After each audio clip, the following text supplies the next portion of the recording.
Beneath the thick, shadowy canopy of a prehistoric rainforest, a silent hunter slides into the murky river waters. This is Titanoboa. Its size is horrifying, stretching over 40 feet long, which is about the length of a school bus, and weighing as much as a small car. It reigns as the largest snake ever known. This is around 60 million years ago. It's only been 6 million years since the dinosaurs were wiped out by an uninvited asteroid. Nature is slowly returning to life, the Paleocene epoch. Titanoboa's home is lush and sweltering. The air is very humid, like in a steam room, and the rivers are teeming with fish, perfect for a predator like this. Now that the dinosaurs are gone, Titanoboa becomes the queen of hunting. It's perfectly built for both power and stealth. A strong, sturdy spine can hold the snake's massive size while staying smooth and silent. Titanoboa glides through the water like a shadow, barely visible. It doesn't chase. It doesn't need to. Titanoboa waits beneath the river's surface, in darkness. A bunch of ancient lungfish meanders too close. With one surge, it lunges, its jaws snapping shut. The fish doesn't stand a chance. Titanoboa's grip is unrelenting. After the prey stops moving, the snake immediately consumes it whole. For millions of years, this snake ruled the rainforests. Nothing could challenge it, not the prehistoric crocodiles, not the small mammals, not even the birds. But, as it turns out, it wasn't the only apex predator. Alongside Titanoboa, there was this entire family of snakes, a huge biological tree full of snake genomes and species. Their history spans around 100 million years, all the way to the Cretaceous period. We find their fossils all over South America, Africa, India, and Australia. That's because they evolved in the Gondwanan continents. Back then, all of this was one huge landmass, and they lived right in the heart of it. Now, this family coexisted with all the dinosaurs. The dinosaurs ruled the world back then, and the snakes couldn't be all that dangerous. They lived in the dinosaur's shadow, adapting to survive. Some of them fed on small mammals. Others waited for the dinosaur eggs to hatch. Some were super bold and went straight for baby dinosaurs. Fossils of one species showed the remains of a little titanosaur, that giant long-necked dinosaur, inside its stomach. And when the age of dinosaurs finally ended in a fiery cataclysm, it was time for these snakes to celebrate. After the asteroid disaster, the world entered a new era of heat and humidity. The warmer the climate, the easier it is for cold reptiles to thrive. Snakes, including Titanoboa, grew larger than ever, but so did the members of this family. All the snakes spread across continents, growing larger and scarier by the century. And eventually, Titanoboa stopped being the only ruler of jungles. Fast forward to about 47 million years ago. Now it's the Middle Eocene epoch, the tropical lowlands of what today is Western India. A lush, swampy place, full of rivers and pools. The earth was warmer, with turtles and crocodile-like creatures basking in the sun. And there evolved the largest and most fearsome predator of them all, Vasuki indicus. Even the name feels important.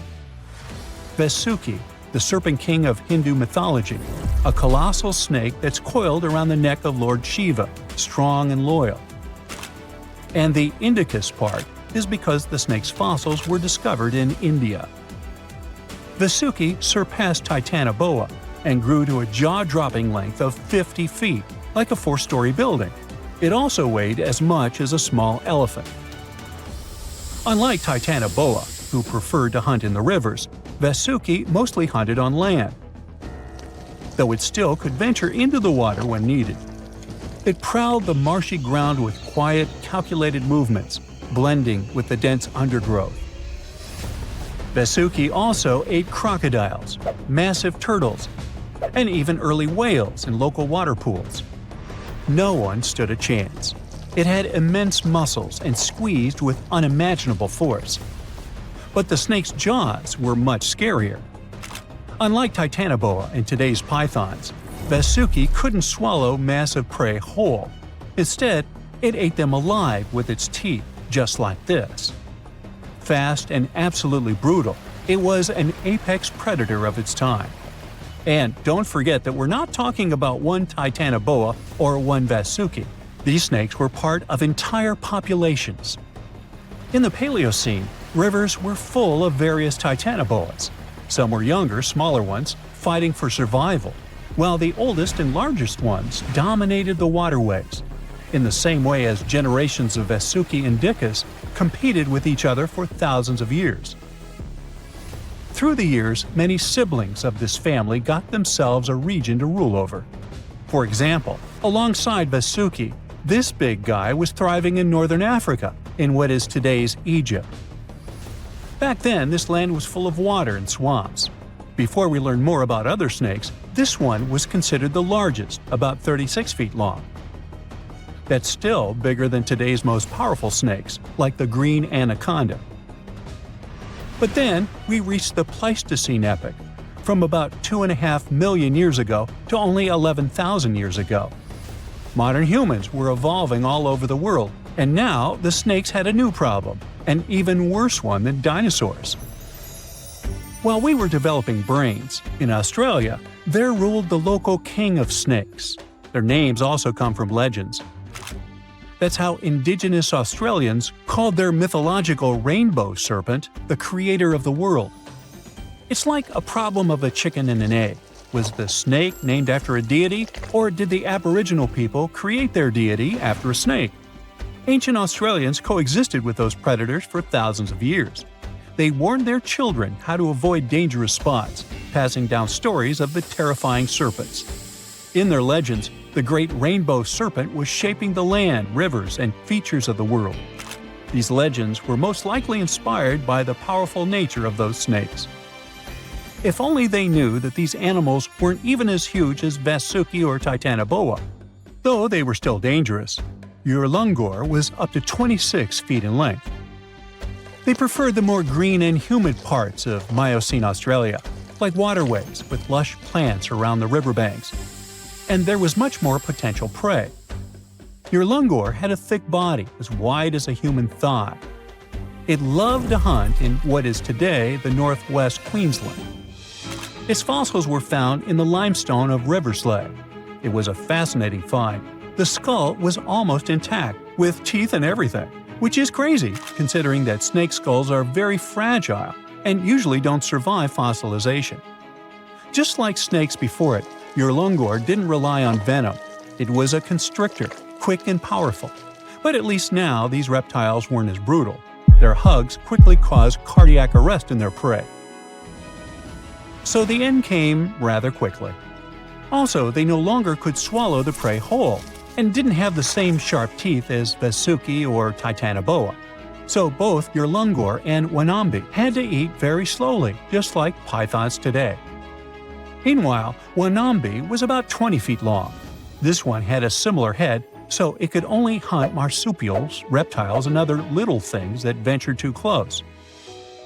Wanambi's domain was the waterhole. It lay coiled in the shade, motionless, its body blending seamlessly with the dusty earth.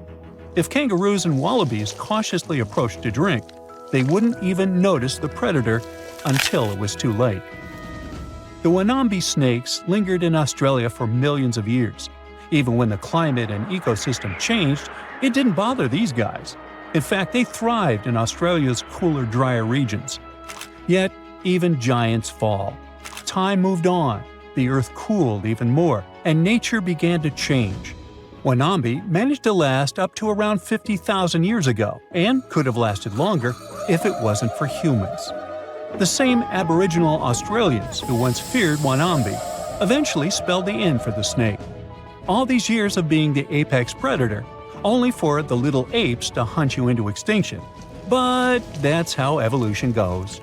Eventually, all the giant snakes disappeared, leaving behind only their fossils and stories like this one. How heavy is the largest living snake? How can a snake eat a whale? Get ready, I'm about to answer these questions. Before the last ice age, giant mammals like mammoths ruled the world. The modern animal kingdom we're familiar with was shaped around 55 million years ago. I mean, there were still 1,000-pound bear dogs living from Asia to America. But modern whales, for instance, began to appear later. I'm saying modern whales because, surprise, surprise, whales weren't always fully aquatic. The ancestors of the ocean's biggest animals once walked on dry land. They had 4 legs and lived on the coast. Now, I want to introduce you to a snake that used to eat these whales, the Paleophis, a genus of a marine snake. Scientists say it's hard to understand how big the Paleophis was due to its fragmentary fossil record. They assumed that it could have reached up to 40 feet long. Its fossils were found in different parts of the world, from England to Morocco and Virginia, USA. The Paleophis is extinct now, and sea snakes today are only about a quarter of the size this majestic creature used to be. So no need to worry about this underwater monster. But there once was an even bigger snake, the Titanoboa. It was around 50 feet long and most likely weighed over a ton. It used to live in what is now known as northeastern Colombia around 60 to 58 million years ago. Scientists say that it mostly fed on fish. Another giant animal that lived in the past was the black Gigantopithecus. These primates aren't related to gorillas. They lived in the area of modern China. Some people believe that they're still alive, but so far, no one has laid eyes on them. Some people even go further and say that the stories of Bigfoot or Yeti are based on these animals. This rodent became extinct about 2 million years ago. Its main habitat was South America, more specifically, Uruguay. What's astonishing about this species is that it was the largest rodent ever known. It was bigger than a bull. Scientists believe that it weighed up to 1,000 pounds. A distant relative of this rodent is still alive today. It's called the pacarana. It's a rare animal that lives in South America. It weighs up to 33 pounds and measures up to 31 inches, not including its cute and fluffy tail. The Arthropleura was an insect that lived in prehistoric times. Imagine a giant millipede measuring up to 8 feet in length. Here you go. It was one of the largest land animals of its era, about 315 million years ago. The Arthropleura's shell was covered with tough plates. These plates were there to protect the creature from damage. Most of the time, it burrowed into the ground to avoid becoming some other animal's dinner. Meet the megalodon. Millions of years ago, this shark lived in the ocean and ate other marine creatures. It had wide teeth, and its jaws were so powerful that the animal could finish off its prey with the force of its bite. It was one of the largest sharks to ever exist. Yet, this predator also went extinct. Scientists don't really know the reason. This made me wonder why animals were so big in the past. Nowadays, smaller creatures flee or hide from predators. But apparently, it wasn't like this before. Many centuries ago, animals didn't just run or hide, they fought back. Research suggests that this behavior may have been the most important motivation for prey to grow bigger. A study compared the skulls of ancient animals to those of their modern peers. The skulls of predatory animals have become shorter and narrower, while the skulls of the animals they hunted have become longer and broader. This means that predators learned to become experts in hunting, while prey worked on developing their defense skills. You see, a larger body size was a great advantage because it made it harder for predators to take down the animals they hunted. The bottom line, self-defense made prehistoric animals larger. The second reason why ancient animals were larger is related to their bones. They had hollow bones, which are lighter than solid bones. This type of bone allowed large animals to move quickly. Let's take sauropods. They were a dinosaur subgroup. Sauropods had giraffe-like long necks and snake-like long tails. Compared to their body size, their head was really tiny. But since their bones were quite light, they could move around without having to carry additional weight. The eating habits of these animals were also related to their body size. When experts examined the fossils of one extinct mammal species, they found out that these animals had a diet that was high in nutrients and low in fiber. And this mammal was the largest land animal of its period. In other words, following this diet, mammals could grow to be very large. There was plenty of food out there, so they didn't have to worry about finding it. Fun fact, these animals also took chewing out of the picture. They could swallow their food in large pieces instead of taking small bites. Environmental conditions also played an important role in the evolution of larger animals in prehistoric times. Those animals tended to live in warm, moist climates that provided them with a lot of food. They didn't have to compete for food sources. Researchers believe that because of these conditions, natural selection worked in a certain way. I mean, body size was more important than such traits as agility and speed. Oh, and did you know that large animals tend to produce more carbon dioxide? And ultimately, a bigger volume of carbon dioxide increases the amount of vegetation in the animal's habitat. As for the abundance of oxygen in the atmosphere at that time, it could be another vital element for some animals' growth. A good but scary example of an animal that benefited from the high levels of oxygen can be the cockroach of the Paleozoic era. At that time, cockroaches were the size of modern house cats. Now this one would give me the chills if I ever faced it. Ugh. What about today? Well, there are over 3,000 species of snakes on Earth. The smallest snake in the world is the Barbados thread snake. It's only around 4 inches long when fully grown, and the largest one? It's the reticulated python. This snake reaches around 20 feet in length.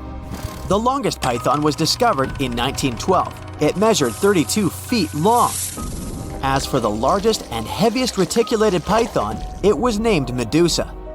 Medusa was approximately 25 feet long and weighed 350 pounds.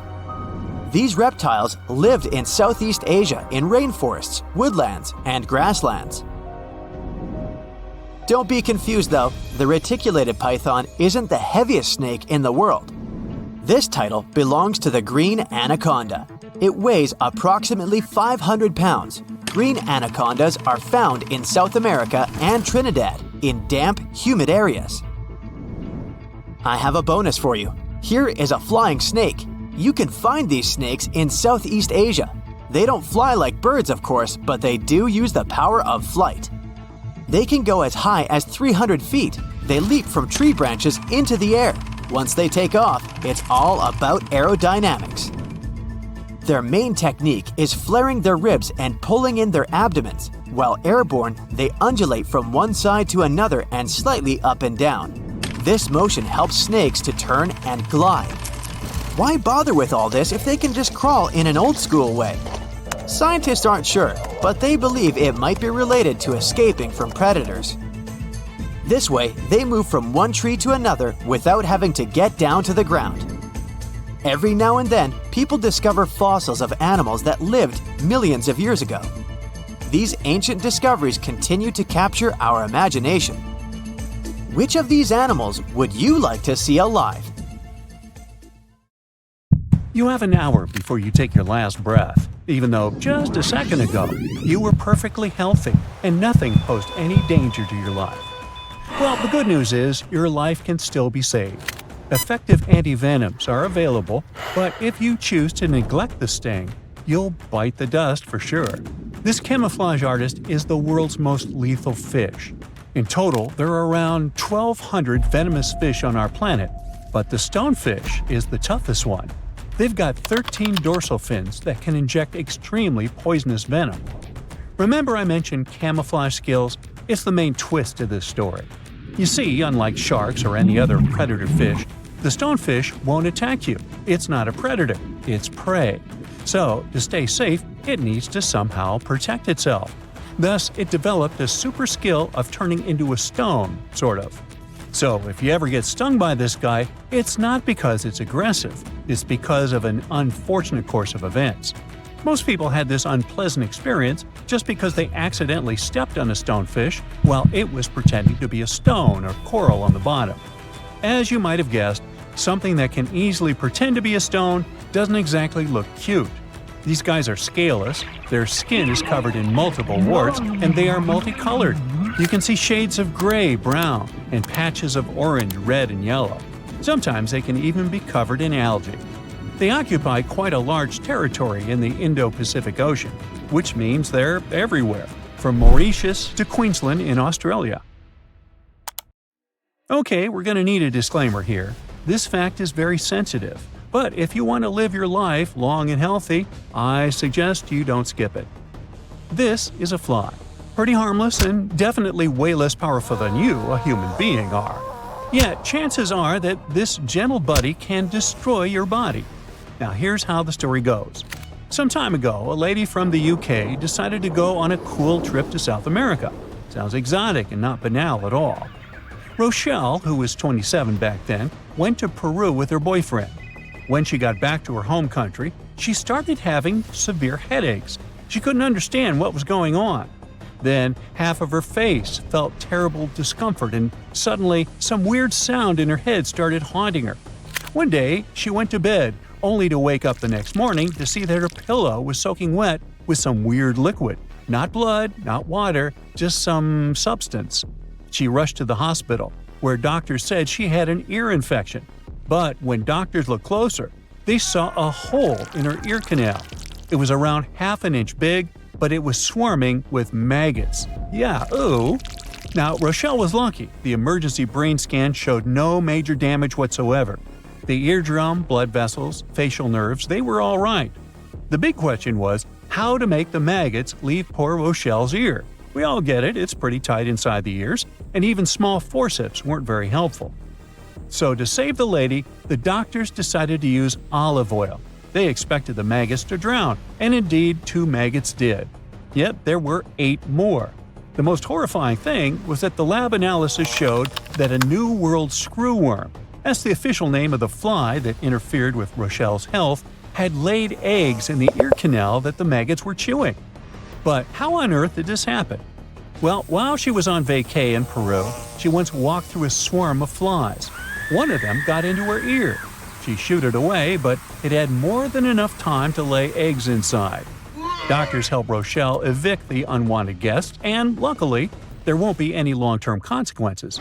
But we all get it that it could have been much worse. Now, I don't need to tell you that caving is extremely dangerous, do I? Back in June 1990, a man called Gary Lutz took his sons, Buddy and Tim, on a spelunking adventure to West Virginia's New Trout Cave. He packed food, water, and spare headlamps. But here's where he messed up. He left the pack behind when they reached the maze, a tight spot with jagged rocks. He figured they'd grab the supplies before their headlamps ran out of charge. Oops, bad move. The boys' headlamps went dark soon after, and their attempts to backtrack got them lost. Then, Lutz's headlamp ran out of charge too, plunging them into total darkness. For 5 horrific days, they had no food, no water, and no light. They started coughing up cave dust and hallucinating from dehydration. Luckily, someone noticed that their car had been parked for days and called the authorities. The rescue team pointed out that the family had broken the cardinal rules of caving. Always carry 3 sources of light each, and always tell someone where you're going and when you'll be back. Sadly, some tourists never go back from vacation. They become statistics. And some people sometimes have a narrow escape from the Grim Reaper without even knowing it. Just an example here. A tourist in Australia filmed themselves handling a super dangerous creature and uploaded the footage to Reddit. In the video, the tourist is holding a blue-ringed octopus, with Mandarin writing on the screen saying, "Such a beautiful octopus." After filming, they shake the octopus off their hand and luckily put it back into the water before it could sting them. The thing is, the blue-ringed octopus is one of the world's most dangerous marine animals. It packs enough venom to make 26 adults kick their buckets. The tourist had no clue how dangerous it was. People on Reddit were freaking out. One person commented, "Do they even know how lucky they are to be alive after doing something that monumentally stupid?" A woman from New Hampshire got some nasty burns after veering off the trail in Yellowstone National Park and falling into scalding water near the Old Faithful geyser. The 60-year-old, along with her husband and their dog, had left the safety of the boardwalk and was walking off the designated trail near Mallard Lake Trailhead when she broke through the thin crust over the water. She ended up with second and third-degree burns on her lower leg. Luckily, her husband and the dog were fine, but the lady was rushed to a hospital for treatment. Now, park officials are reminding everyone to stick to the boardwalks and trails in hydrothermal areas and be super cautious. The ground there is fragile and thin, with scalding hot water just below the surface. Pets are allowed in some developed areas of Yellowstone, but they're not permitted on boardwalks, hiking trails, in the backcountry, or in thermal areas. Hot springs in Yellowstone have injured and made people meet their early demise more than any other natural feature. At least 22 people have passed away from hot spring-related injuries since 1890. Hey, what's cooking? Oh, it's you. Jumping off a bridge into a river filled with crocodiles. What could possibly go wrong? Turns out, a lot. One New Year's Eve, Australian tourist Aaron Langworthy decided to try bungee jumping off a bridge that connects Zimbabwe and Zambia, right near Victoria Falls. It's a 360-foot drop of pure adrenaline. But for Langworthy, things went sideways when her bungee cord snapped, sending her plunging into the Zambezi River, which is known to be home to plenty of crocodiles. Now, Erin herself says it was a miracle she survived. When she fell, she blacked out on impact and felt like she'd been slapped all over, but the cold water shocked her back to consciousness. Now, it's easy to judge tourists for taking risks like this, but bungee jumping has been a thing at this spot for over a decade, drawing more than 50,000 tourists each year and bringing in much-needed revenue for both Zimbabwe and Zambia. The authorities claim bungee jumping is safe. The probability of an accident like Aaron had is 1 in 500,000 jumps. So I think Aaron should go buy a lottery ticket. You're going to Ilha de Queimada Grande, one of the most dangerous islands in the world. There, you find yourself among rainforests, huge rocks, and grasslands. The place is home to birds, locusts, and giant cockroaches. But there's one more animal, and because of it, the island got its notorious reputation. Snakes live there, and a lot of them. So many that the place is also known as Snake Island. Will you survive there? Located just 20 miles away from the coast of Brazil, the island has an area of 43 hectares, or over 100 acres. It probably got cut off from the mainland after the last ice age. The snakes were also separated from most other animal species. They didn't have competitors and had an unlimited source of food. In such a small area, there are up to 4,000 snakes. That's one snake for every 10 square feet. It would be a difficult feat not to come across a snake on this island. Not only is this snake, the golden lancehead, one of the most numerous on the island, but it's also a highly venomous pit viper species. And it's also one of the most venomous in all of Latin America. Its venom is so potent due to the isolation of the species, with only birds sharing the land with them. To catch these birds, the snake's venom needed to become extra strong. And indeed, since they got separated from their distant relatives, their venom has become up to 5 times more powerful. Most of the time, these snakes hide in the trees or amongst leaves on the ground. If you find yourself stranded here, you'll want to keep yourself a safe distance away. Snakes mainly use their sense of smell and rely on vibrations. If you get too close to one, either stand still or slowly walk away. If you make too many vibrations, this will make them feel threatened, causing them to strike. If you spot them a safe distance away, or if you're walking toward tall grass, stamp your feet a couple of times. This will notify snakes of your presence. They won't risk taking down prey larger than they are and will likely slither away. Carrying a stick is always a good idea, just in case you happen to come across a snake accidentally. This way, you'll have an extension of your arm that cannot be bitten.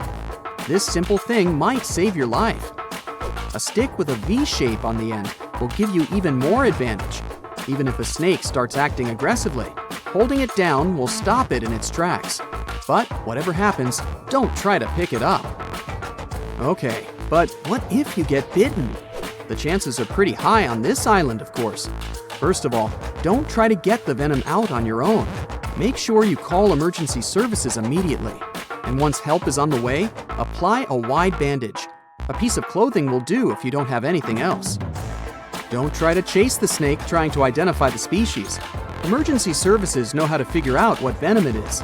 Now, just keep calm and wait for help. You might be wondering who you can call on this abandoned island. Well, since it's strictly prohibited to visit this place, there are signs advising to stay away all over the island, along with a number you can call if you run into trouble. Let's say you've successfully avoided getting bitten. The next thing to consider is what you can eat there. Snake Island was previously known as Ilha de Queimada Grande, where queimada is Portuguese for forest being lit up, or forest fire. The reason for that was the fact that the entire island was deliberately set on fire to make room for a banana plantation. Unfortunately, the banana business didn't turn out to be a success, probably because farmers got sick and tired of snakes. But some banana trees still thrive today, and they can provide you with some much-needed nutrients. You'll also want some protein in your diet throughout your stay. Luckily, along with the snakes trapped on the island, there are also cockroaches. These giant prehistoric-looking roaches come out at night to feed on plants. Get that barbecue started and enjoy the rare delicacy this island provides. A great way to survive on the island is to avoid it altogether. If by chance you happen to be sailing past, keep in mind that this place was once connected to the mainland. Rocks beneath the waves are very likely to damage the bottom of your boat if you get too close. Make sure you keep an appropriate distance when traveling past. Sure, this island is intriguing, but please remember that no matter how close you get to it, you won't be able to see snakes from the boat. You can only see these creatures if you get close enough, which you really shouldn't do. And it's not only reptiles that make this location dangerous. Pirates visit the island quite often. Not the sea shanty singing peg-legged arr pirates, but bio-pirates who come there to capture the very thing that makes it so dangerous. They come there for snakes, to catch them and sell them illegally. Since the island got cut off around 11,000 years ago, the golden lancehead has evolved within its own unique habitat. So, although there are many reptiles on this island, they're still an endangered species. Due to their limited numbers, their value is very high, reaching up to $30,000 on illegal markets, which gives biopirates the motivation to catch them. I can think of better ways to make a living. Anyway, let's say you've got all the resources necessary to survive in one of the most dangerous places on Earth. Do you think you would manage this feat? Perhaps you think it's impossible. You'd be surprised at how possible it can be, if you know what you're doing. It turns out many have visited this scary place before. Research teams often come there. They study the golden lancehead snake, its environment, and its food sources for conservation purposes. But scientists always make sure there's a doctor on the team. There's also a lighthouse on Snake Island. It had been operated by people until the 1920s. Then it became automated. One guess why. Brazilian authorities visit the lighthouse once a year to make sure it's still functional. Locals on the mainland know the reputation of the island, so the stories of people going missing are minimal. But one group of fishers once got too close to the island. As they were sailing along their normal route, they accidentally neared the shore. Their boat hit a rock under the waves and began filling with water. As the boat was quickly sinking, the men had only two options: to try to survive in the rough sea or swim to the shores of Snake Island. It was a hard choice to make. After all, they had heard the stories, and it wasn't just about snakes. Rumor had it that the island was cursed. Regardless of the stories, the fishers chose to take their chances with Snake Island. After making it to the shore, they tried to be careful. Their knowledge of the island could help them survive. Most importantly, they knew to avoid the rainforest at all costs. As the men got hungry, they carefully walked along the edge of the forest, warily collecting bananas. They were mostly sitting, waiting, and conserving their energy. They could only drink water when it rained. It was just enough to sustain them. They slept on the beach, unprotected from the elements and weather. And all the time, they were so close to the comfort of the lighthouse or caves. They were probably overly cautious, but it was either enduring some discomfort or risking their lives for a dry bed. They didn't yield to the temptation. They managed to survive for 3 days without being bitten by a snake. After that, a passing boat finally rescued them. So, now you know, anything is possible. And now for some breaking news. All snakes have suddenly disappeared. If you saw this on the news, what do you think would happen? Well, Voldemort certainly wouldn't be pleased to hear this, and neither would other Slytherin members. Hogwarts would have 3 houses instead of 4.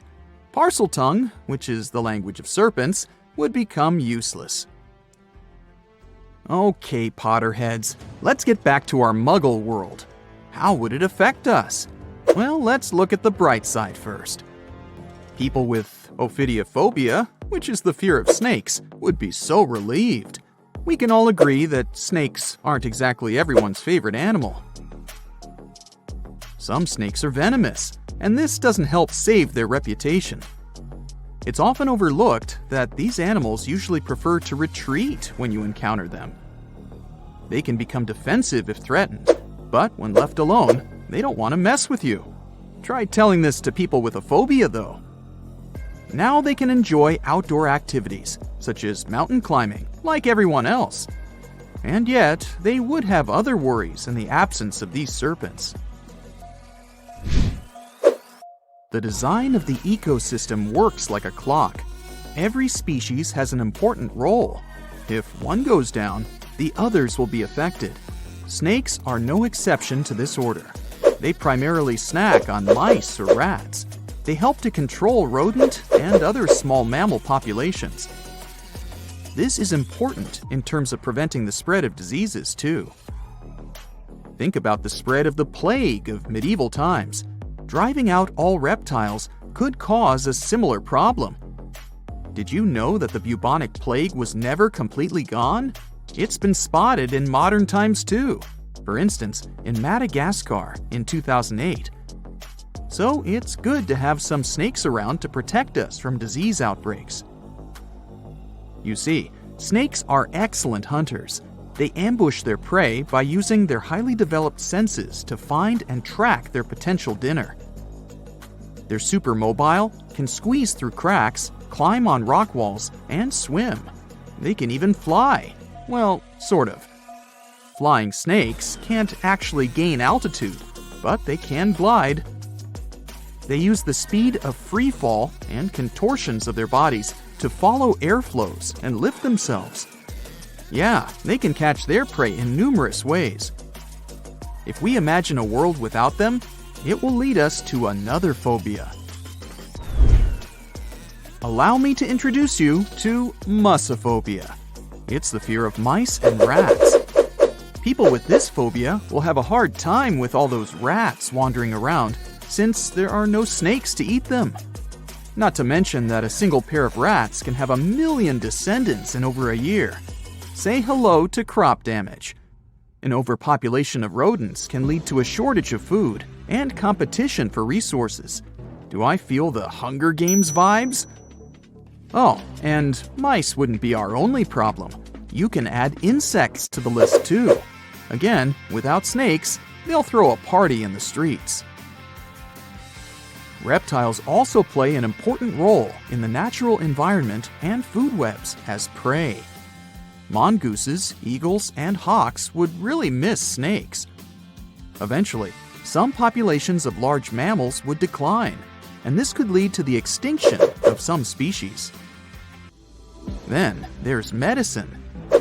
Scientists and researchers would miss these creatures. Snake venom is the key to the development of certain medicines. For example, some diabetes and heart disease medicines have been derived from snake venom. Patients who need them will get affected too.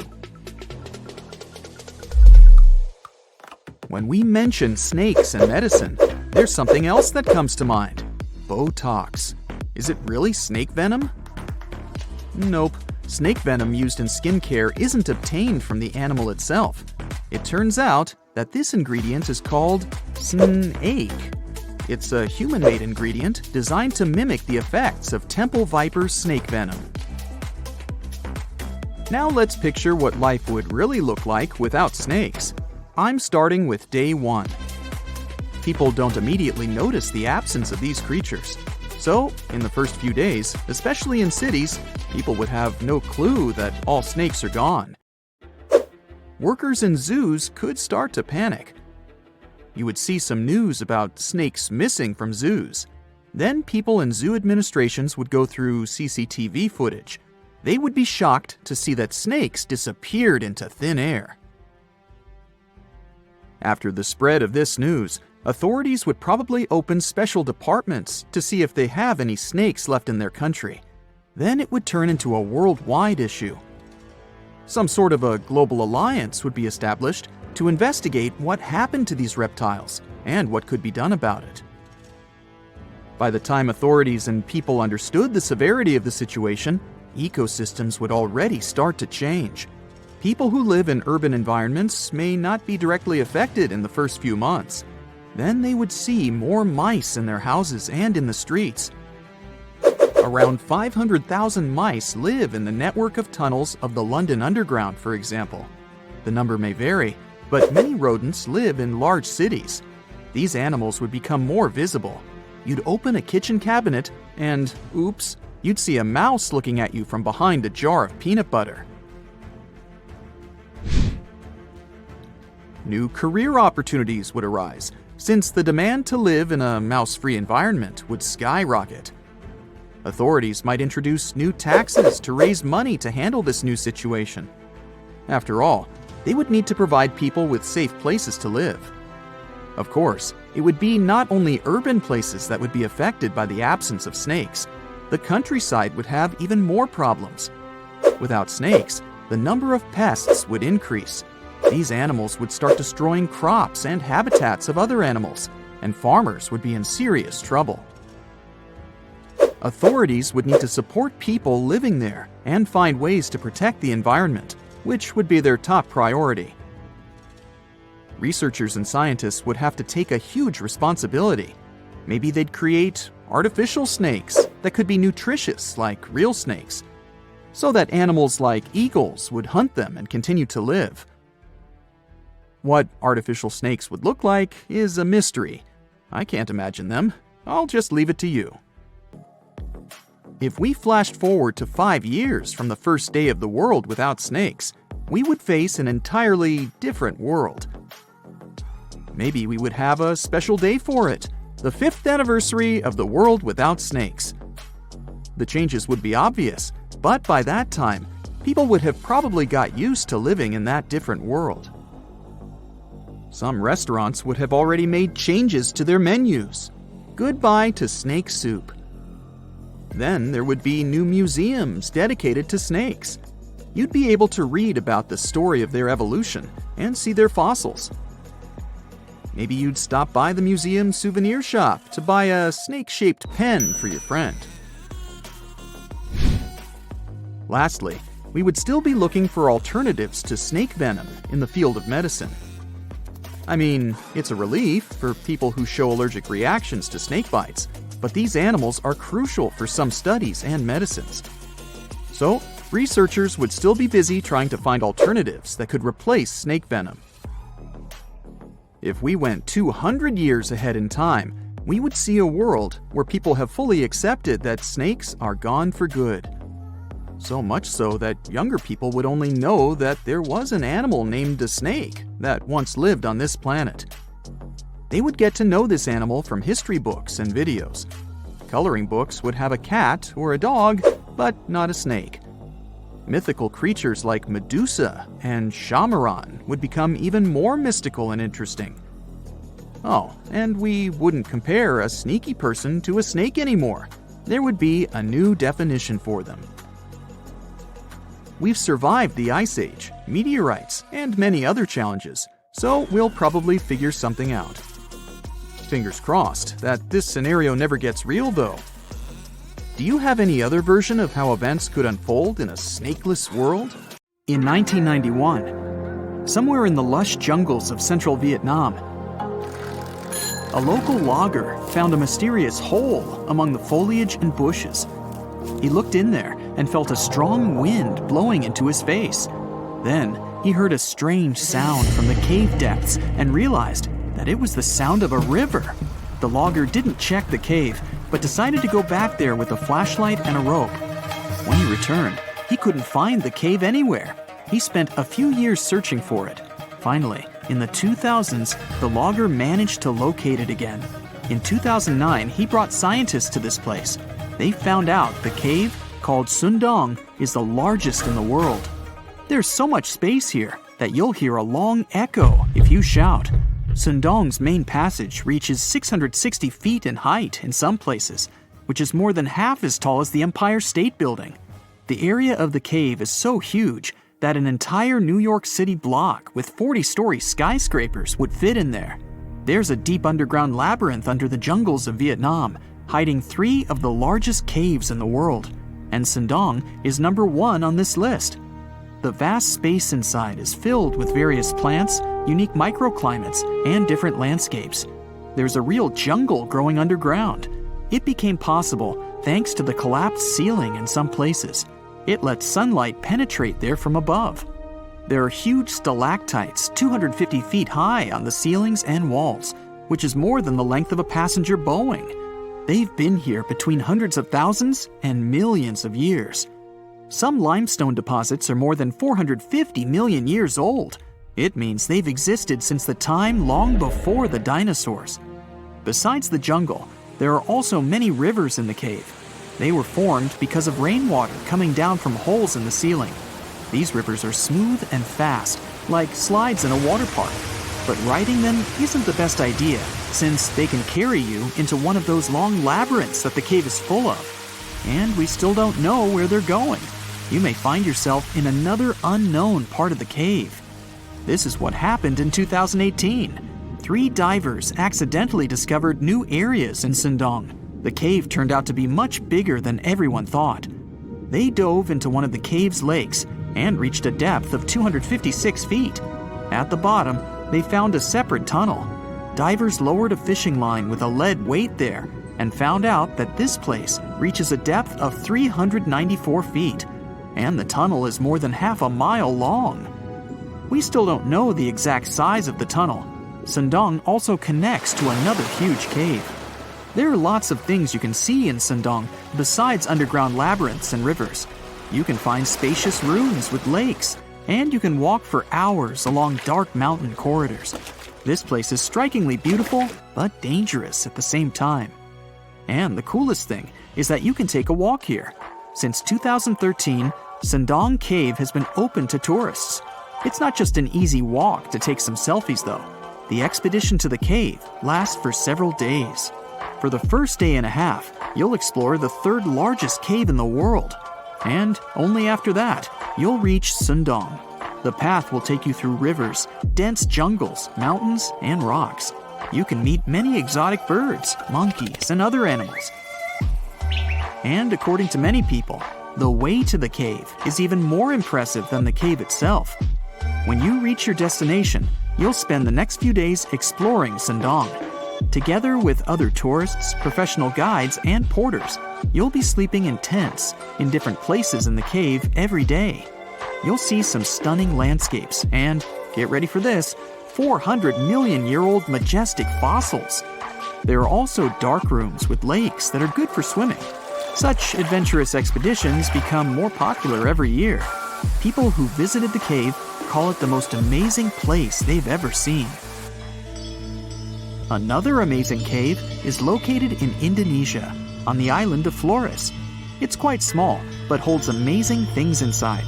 In 2003, a group of scientists discovered ancient artifacts here, including fossils of primitive tools, such as sharpened stones. Scientists realized that hundreds of thousands of years ago, this place was home to our distant ancestors. Then they found a very unusual female skeleton. That woman was only 3.5 feet tall. This is the height of the waistline of an average adult person. That woman had no problems with her spine or with the development of her bones, though. This and other skeletons found in the cave belong to some unknown human ancestors. Scientists called this species Homo floresiensis, or simply, Hobbit. The woman's weight was about 35 to 79 pounds. Analysis of the skull and bones showed she was about 30 years old. Hobbits probably lived on Earth between 190,000 and 50,000 years ago.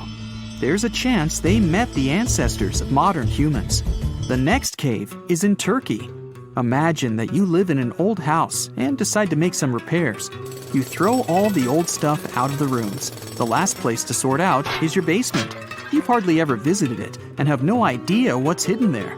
But it's pretty spacious, so you decide to turn it into a room. You tear down the wall and discover the entrance to the cave. This is a tunnel that leads underground.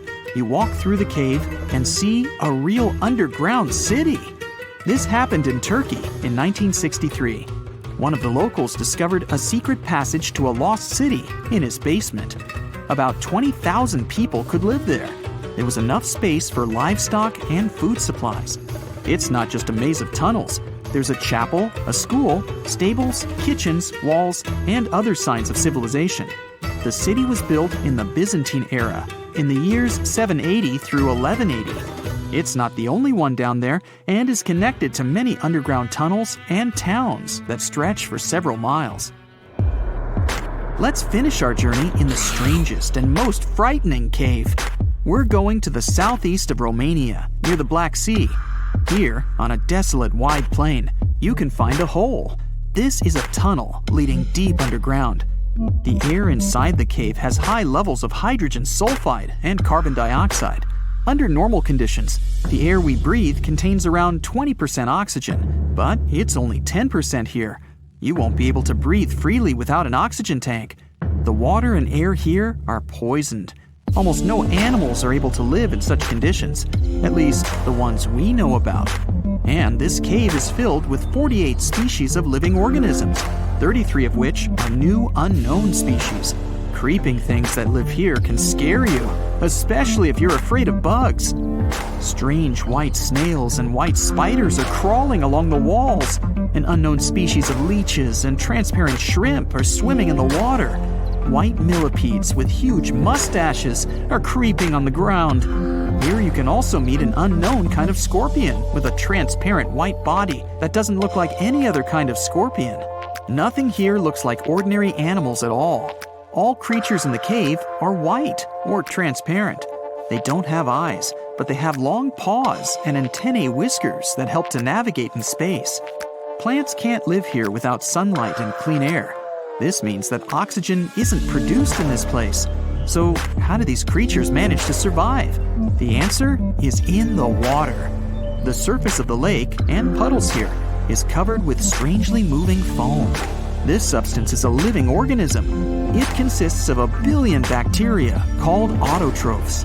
Ordinary plants absorb carbon dioxide and use photosynthesis to produce oxygen. This cave is filled with carbon dioxide. Autotrophs absorb it and secrete tiny food particles. Bacteria feed on these particles. Larger organisms then feed on those bacteria, and so on. In the end, there's enough food for everyone. This process is called chemosynthesis. It's like photosynthesis, but uses water instead of sunlight in its chemical reactions. In this cave, evolution has created a completely unique biological system, separate from the rest of the world. Your heart is racing. You're running for your life from one of the biggest creatures you've ever seen. A giant reptile on 2 legs, sprinting right behind you. You hear the sound of a raging river next to you, but decide not to jump in. Thick leaves and bushes keep blocking your path, and you keep getting stuck in the mud. Everything around you is out to get you, and there's nowhere to hide. You spot a hollowed-out tree trunk and crawl inside. Whatever's out there is getting closer and closer. You hear deep guttural breathing and huge stomping. It's getting closer. You see a large tail from a crack in the tree trunk, swinging and knocking down bushes and small trees. Whatever it is, it's sniffing you out like those dogs at the airport. And right next to your face are giant bugs the size of a house cat. Perfect. You've always been scared to even look at crawly little things, but this one's so close and so big, you can actually see its facial features. It's looking at you like you're the alien. You want to scream, but can't. Then, out of the darkness, more bugs. They're curious things, flicking their antennas all over your body. Okay, this is too much. A bug is one thing, but now, a giant centipede thing is crawling your way. Its fangs are the size of your thumb. You dart out of the tree trunk and come face to face with a giant monster. It stops and stares at you, knowing you have no place to go. Claws and teeth the size of bowling pins. That's enough to keep you up at night. It's getting ready to charge right at you. Welcome to the most dangerous period and area in history for a human, the mid-Cretaceous Sahara. This place was thriving around 100 million years ago in what would now be North Africa. Back then, the continents were all arranged differently, and the weather was wild. Extreme storms were pretty common, and temperatures would rise and fall like a Mexican wave at a soccer stadium. Then, sea levels started to rise.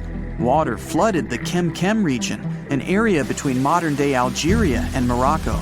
Over the next millions of years, asteroids, volcanic eruptions, and other natural disasters wiped out everything else. Bye-bye, dinosaurs. Thanks for playing.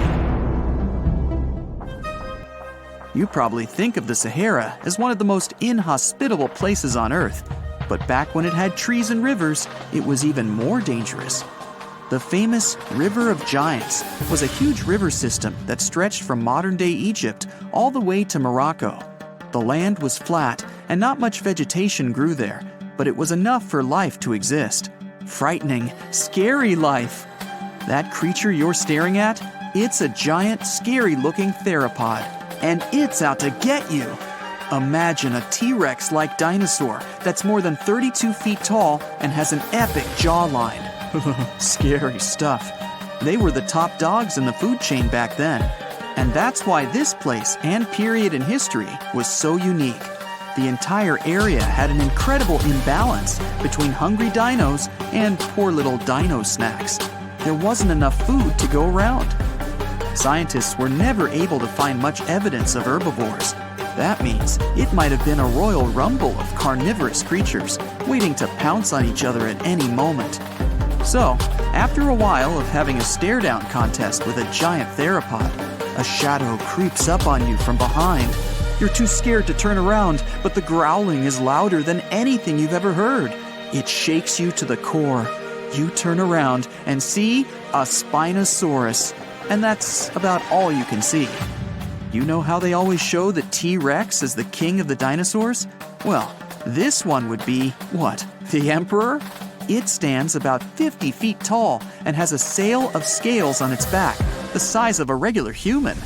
Then add in a crocodile-style snout with razor-sharp teeth and some short, powerful legs. Its diet mainly consists of river fish, but it's looking at you like you're a delicious fish taco. The two alphas are now in a standoff, with you stuck in the middle. But before you close your eyes and get ready to be eaten, they begin fighting each other, knocking down trees. You tiptoe your way out of there and run. The further you go, the better, right? Wrong. Not here, because everywhere you go, there's going to be something dangerous. During this period, there was danger in the sky, in the water, and on land. There were small mammals scurrying around here and there, but they mostly stayed in the shadows to avoid danger. After 5 minutes of running as fast as humanly possible, you make it out of the forest and onto an open plain. Bad move. Now there's nowhere to hide. Suddenly, you hear another shriek. You look behind you. Nothing. It's just short grass everywhere. Then you tilt your head up to the sky and see what looks like a giant bird. Only these are technically flying crocodiles. There were plenty of huge pterosaurs that ruled the skies. Alanqua saharica was a flying reptile that may have eaten fish in the river. Those fish must have been tasty. It had a huge wingspan and long, slender jaws. Oh, and it was the size of a small bus. This one found you and is racing down to catch you. You run for your life, again. And this time, there's no place to hide. Suddenly, you feel talons grasping onto you, and you're lifted off the ground. You soar up. If you weren't scared out of your mind, you might have noticed how beautiful the giant river channels below you are. The Elanqua maneuvers like a fighter jet, headed for the mountains, dodging all obstacles. You see a large nest with some mini beasts in it. They're hungry and as large as you. Not a great combination. You try to break free, but it's impossible. The creature drops you in the middle of the nest and flies off. You try to cover yourself, but the little ones keep pecking away. It's only a matter of time before it's too late. You look down below you and see the river. You can't tell how deep it is, but it's got a really strong current. You're out of options. You dive into the raging river and get dragged along with the current. Safe for now-ish. Imagine it's 2021. You're walking along one of the hottest and driest places on Earth, the middle of the Sahara Desert, only to find fossils of oversized fish. They ranged from bite size to bus size. Even freshwater sharks lived there. These weren't your average little fishies. Judging by their teeth, those guys meant business. You might even find a giant sea turtle swimming around. Okay, back to your wacky adventure. Luckily, you wash up on a safe sandy part of the river where you're able to relax. You drink some river water and try to find a safe place to make camp. Every noise you hear makes you jump. You sit down and try to enjoy the calmness of ancient Earth. Just when you feel you can finally catch your breath, you see a Spinosaurus walking along the river on the prowl. You run off and hide under a bush. It passes you by. You're safe. Or not. It turns, shakes the bushes, and sees you. Just then, a large boom scares it away. It's the sound of you jolting awake. You turn on the light and see your cat staring at you. Those dinosaurs seem so real, probably because of that documentary you were watching right before bed. The entire mid-Cretaceous ecosystem depended on rivers for daily life. Just like all ancient civilizations, rivers were essential for the creatures of the time. And very recently, scientists discovered a new species of snakes that went extinct back then, with no known descendants. To understand these ancient ecosystems, it's important to know a lot about fossils. You might find two different fossils side by side, but those animals might have lived millions of years apart. Today, I'm going to tell you about creatures that had unique features which allowed them to grow to incredible sizes. They were some of the most impressive animals to have ever existed on our planet. The Argentinosaurus is a genus of sauropod dinosaurs that lived approximately 97 million years ago in what is now South America. Scientists think it was one of the largest land animals ever, with a length of up to 100 feet and a weight of up to 100 tons. A farmer stumbled upon a giant leg bone while tending his cattle. That's how he discovered the first fossils of the Argentinosaurus in Argentina in 1987. Further excavations uncovered more bones, revealing a massive dinosaur that would have dwarfed most other animals of its time. The Spinosaurus, meaning spine lizard, is a genus of theropod dinosaur that lived around 97 million years ago in what is now North Africa. It is believed to be one of the largest carnivorous dinosaurs to ever exist, with a length of up to 60 feet and a weight of up to 23 tons. The Spinosaurus is known for its distinctive elongated sail-like structure on its back. It was likely used for thermoregulation. It also had long crocodile-like jaws that were lined with sharp teeth. This allowed the creature to catch and eat large prey, such as fish, crocodiles, and other dinosaurs. The first fossils of the Spinosaurus were discovered in Egypt in 1912.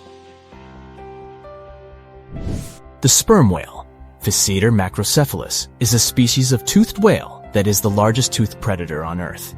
It also has the largest brain of any animal species. It is found in oceans all over the world and can dive to depths of up to 7,000 feet in search of food. You can easily recognize sperm whales by their massive, block-shaped heads, which can measure up to 1/3 of their total body length. They have dark brown or grayish-blue skin and a distinctive wrinkled appearance. The Titanoboa is an extinct genus of a giant snake that lived approximately 58 million years ago. It is considered to be the largest known snake ever. It could grow up to 42 feet and weighed around 2,500 pounds. The first fossils of the Titanoboa were discovered in a coal mine in Colombia in 2004. This discovery meant a lot because it provided insights into the size and behavior of snakes during the Paleocene era, as well as the overall climate and ecosystem of the time. The blue whale, Balænoptera musculus, is the largest animal on Earth, measuring up to 100 feet in length and weighing as much as 200 tons. These marine mammals are found in oceans all over the world and can live up to 90 years. Blue whales have a long, streamlined body that is usually blue-gray in color with mottled patterns. They have a small dorsal fin and 2 pectoral fins that are about 1/3 the length of their body. Blue whales feed on tiny shrimp-like creatures called krill, and they eat a lot. A single adult blue whale can eat up to 8,000 pounds of krill in a day. The Leadsichthus is an extinct genus of large, bony fish that lived during the Jurassic period, approximately 155 million years ago. It is believed to be one of the largest fish that have ever lived. Some estimates suggest that it could grow up to 55 feet in length. The first fossils of Leadsichthus were discovered in England in the 19th century, and more recent discoveries have been made in other parts of Europe, South America, and Africa. Despite its enormous size, the Leadsichthus was a filter feeder, similar to modern-day whale sharks, and likely fed on plankton and other small organisms. The creature did it by simply swimming with its enormous mouth open, filtering water through its gills. The pterodostro is an extinct species of flamingo-like birds that lived approximately 35 million years ago. They were relatively small birds with a wingspan of about 2-3 feet. And they were known for their distinctive long, narrow beaks equipped with comb-like structures used for filter feeding. The pterodostro lived in shallow bodies of water, like lakes and lagoons, and mostly fed on small crustaceans and other tiny organisms. The animal filtered them from the water using the comb-like structures on the inside of its beak while swimming through the water. The African elephant is the largest land animal on Earth and one of the most recognizable ones. There are 2 species of the African elephant, the savanna elephant, Loxodonta africana, and the forest elephant, Loxodonta cyclotis. You can see them in various parts of sub-Saharan Africa. These creatures can be identified by their large size, gray skin, and long trunks. African elephants can grow up to 13 feet tall and weigh up to 14,000 pounds, depending on the species and gender. Now, if Earth's history were a movie, we humans would only take up the last second of the end credits.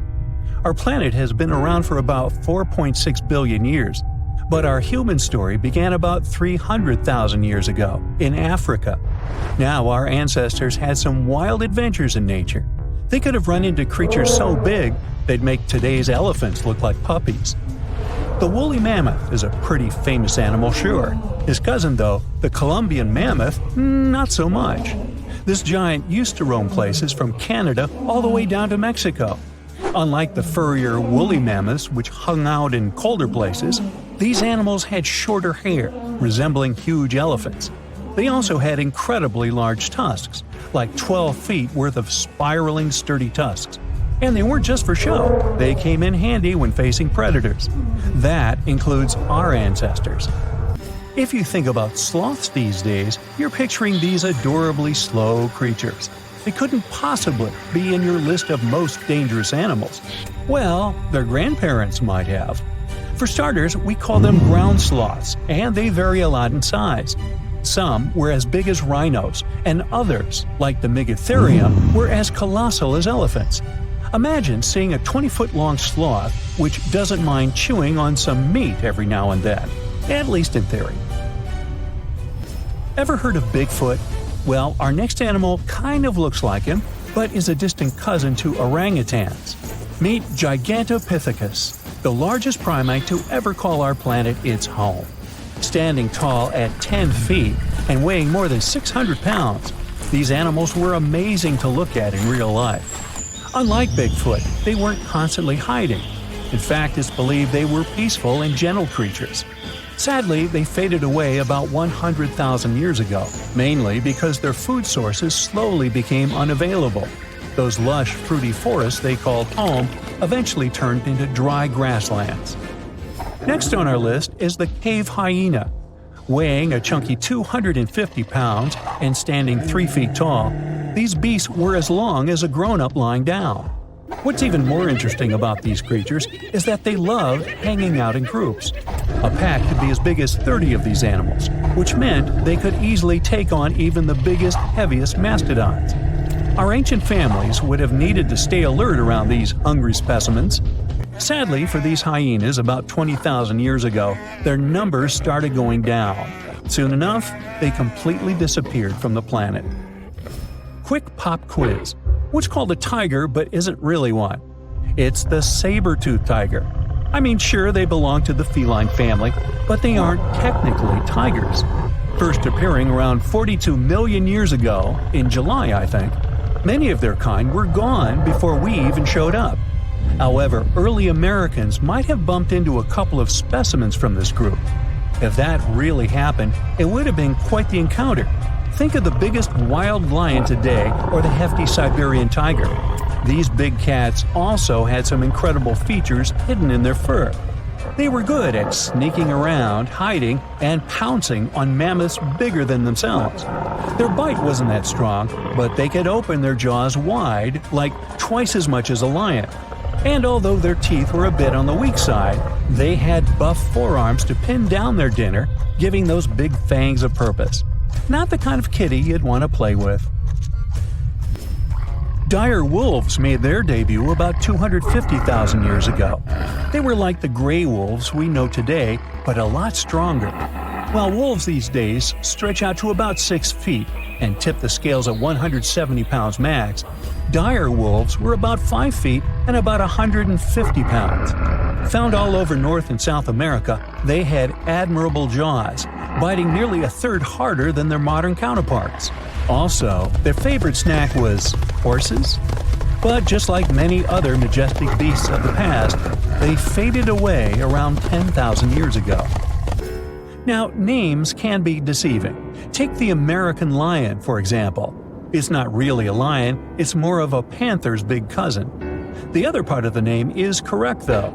They did live in America about 330,000 years ago. This feline was no lap cat either. They were at the top of the wildcat pyramid, weighing a colossal 772 pounds. That's like stacking 4 grown men on a scale. Even the mighty African lion would look a tad bit shy beside these beasts. With the muscle to take down a bison, you wouldn't want to accidentally interrupt their dinner.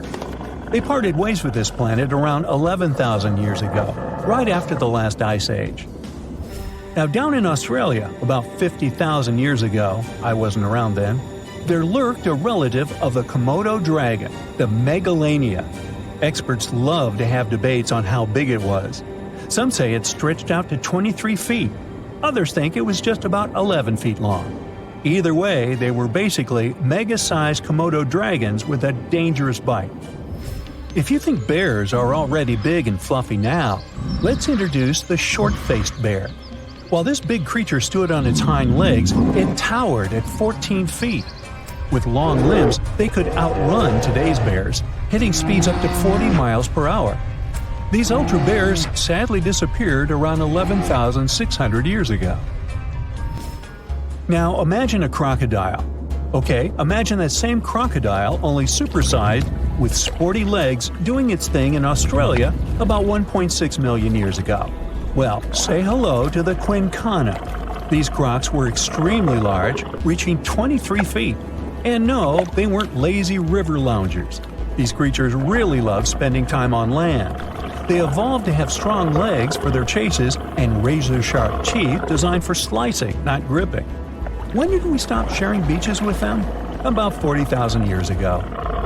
The name elephant bird might not sound familiar, but try to picture a bird that stood tall as high as a basketball hoop at 10 feet and weighed as much as a small car, 1,500 pounds. Their eggs were equally huge, like 150 chicken eggs bundled up into one. Now, as amazing as these birds sound, there's a lot we still don't know about them. They're hard to study, as most extinct animals are. Still, some recent studies have given us some clues. Scientists have been examining ancient molecules from their fossilized eggshells. It's an awesome piece of evidence, since these birdie shells were thick, preserving precious DNA inside. Plus, there are tons of these eggshell fragments sprinkled all over Madagascar's beaches. Because of these findings, we now know these birds were herbivores and loved eating leaves and seeds. We also know the tiny kiwi bird is its closest living relative. Now, dodos were these amazing birds we also used to share the planet with. They're like distant cousins to ancient pigeons. To give you some perspective, imagine a chunky bird weighing about 50 pounds. Similar to chickens, turkeys, and ostriches, dodos were also the types of birds that couldn't fly. Their wings were small, and they had the muscle strength of, well, a wet noodle. Now, you might have heard the word dodo used as a name for creatures that aren't that bright. Don't get confused, though, by this name. These birds were in fact intelligent. Scientists were able to figure that out by studying their fossils. It turns out that they were good at smelling stuff, unlike most birds that are all about the visuals. These creatures aren't around for us to study anymore, but that might change. One evolutionary biologist is on a mission to fully understand these amazing ancient birds. On that note, she revealed that the dodo's DNA has been completely sequenced. There are even talks about potentially bringing dodos back to life. They would make a nice addition to the lovely beaches of Mauritius, the place they used to call home many, many years ago.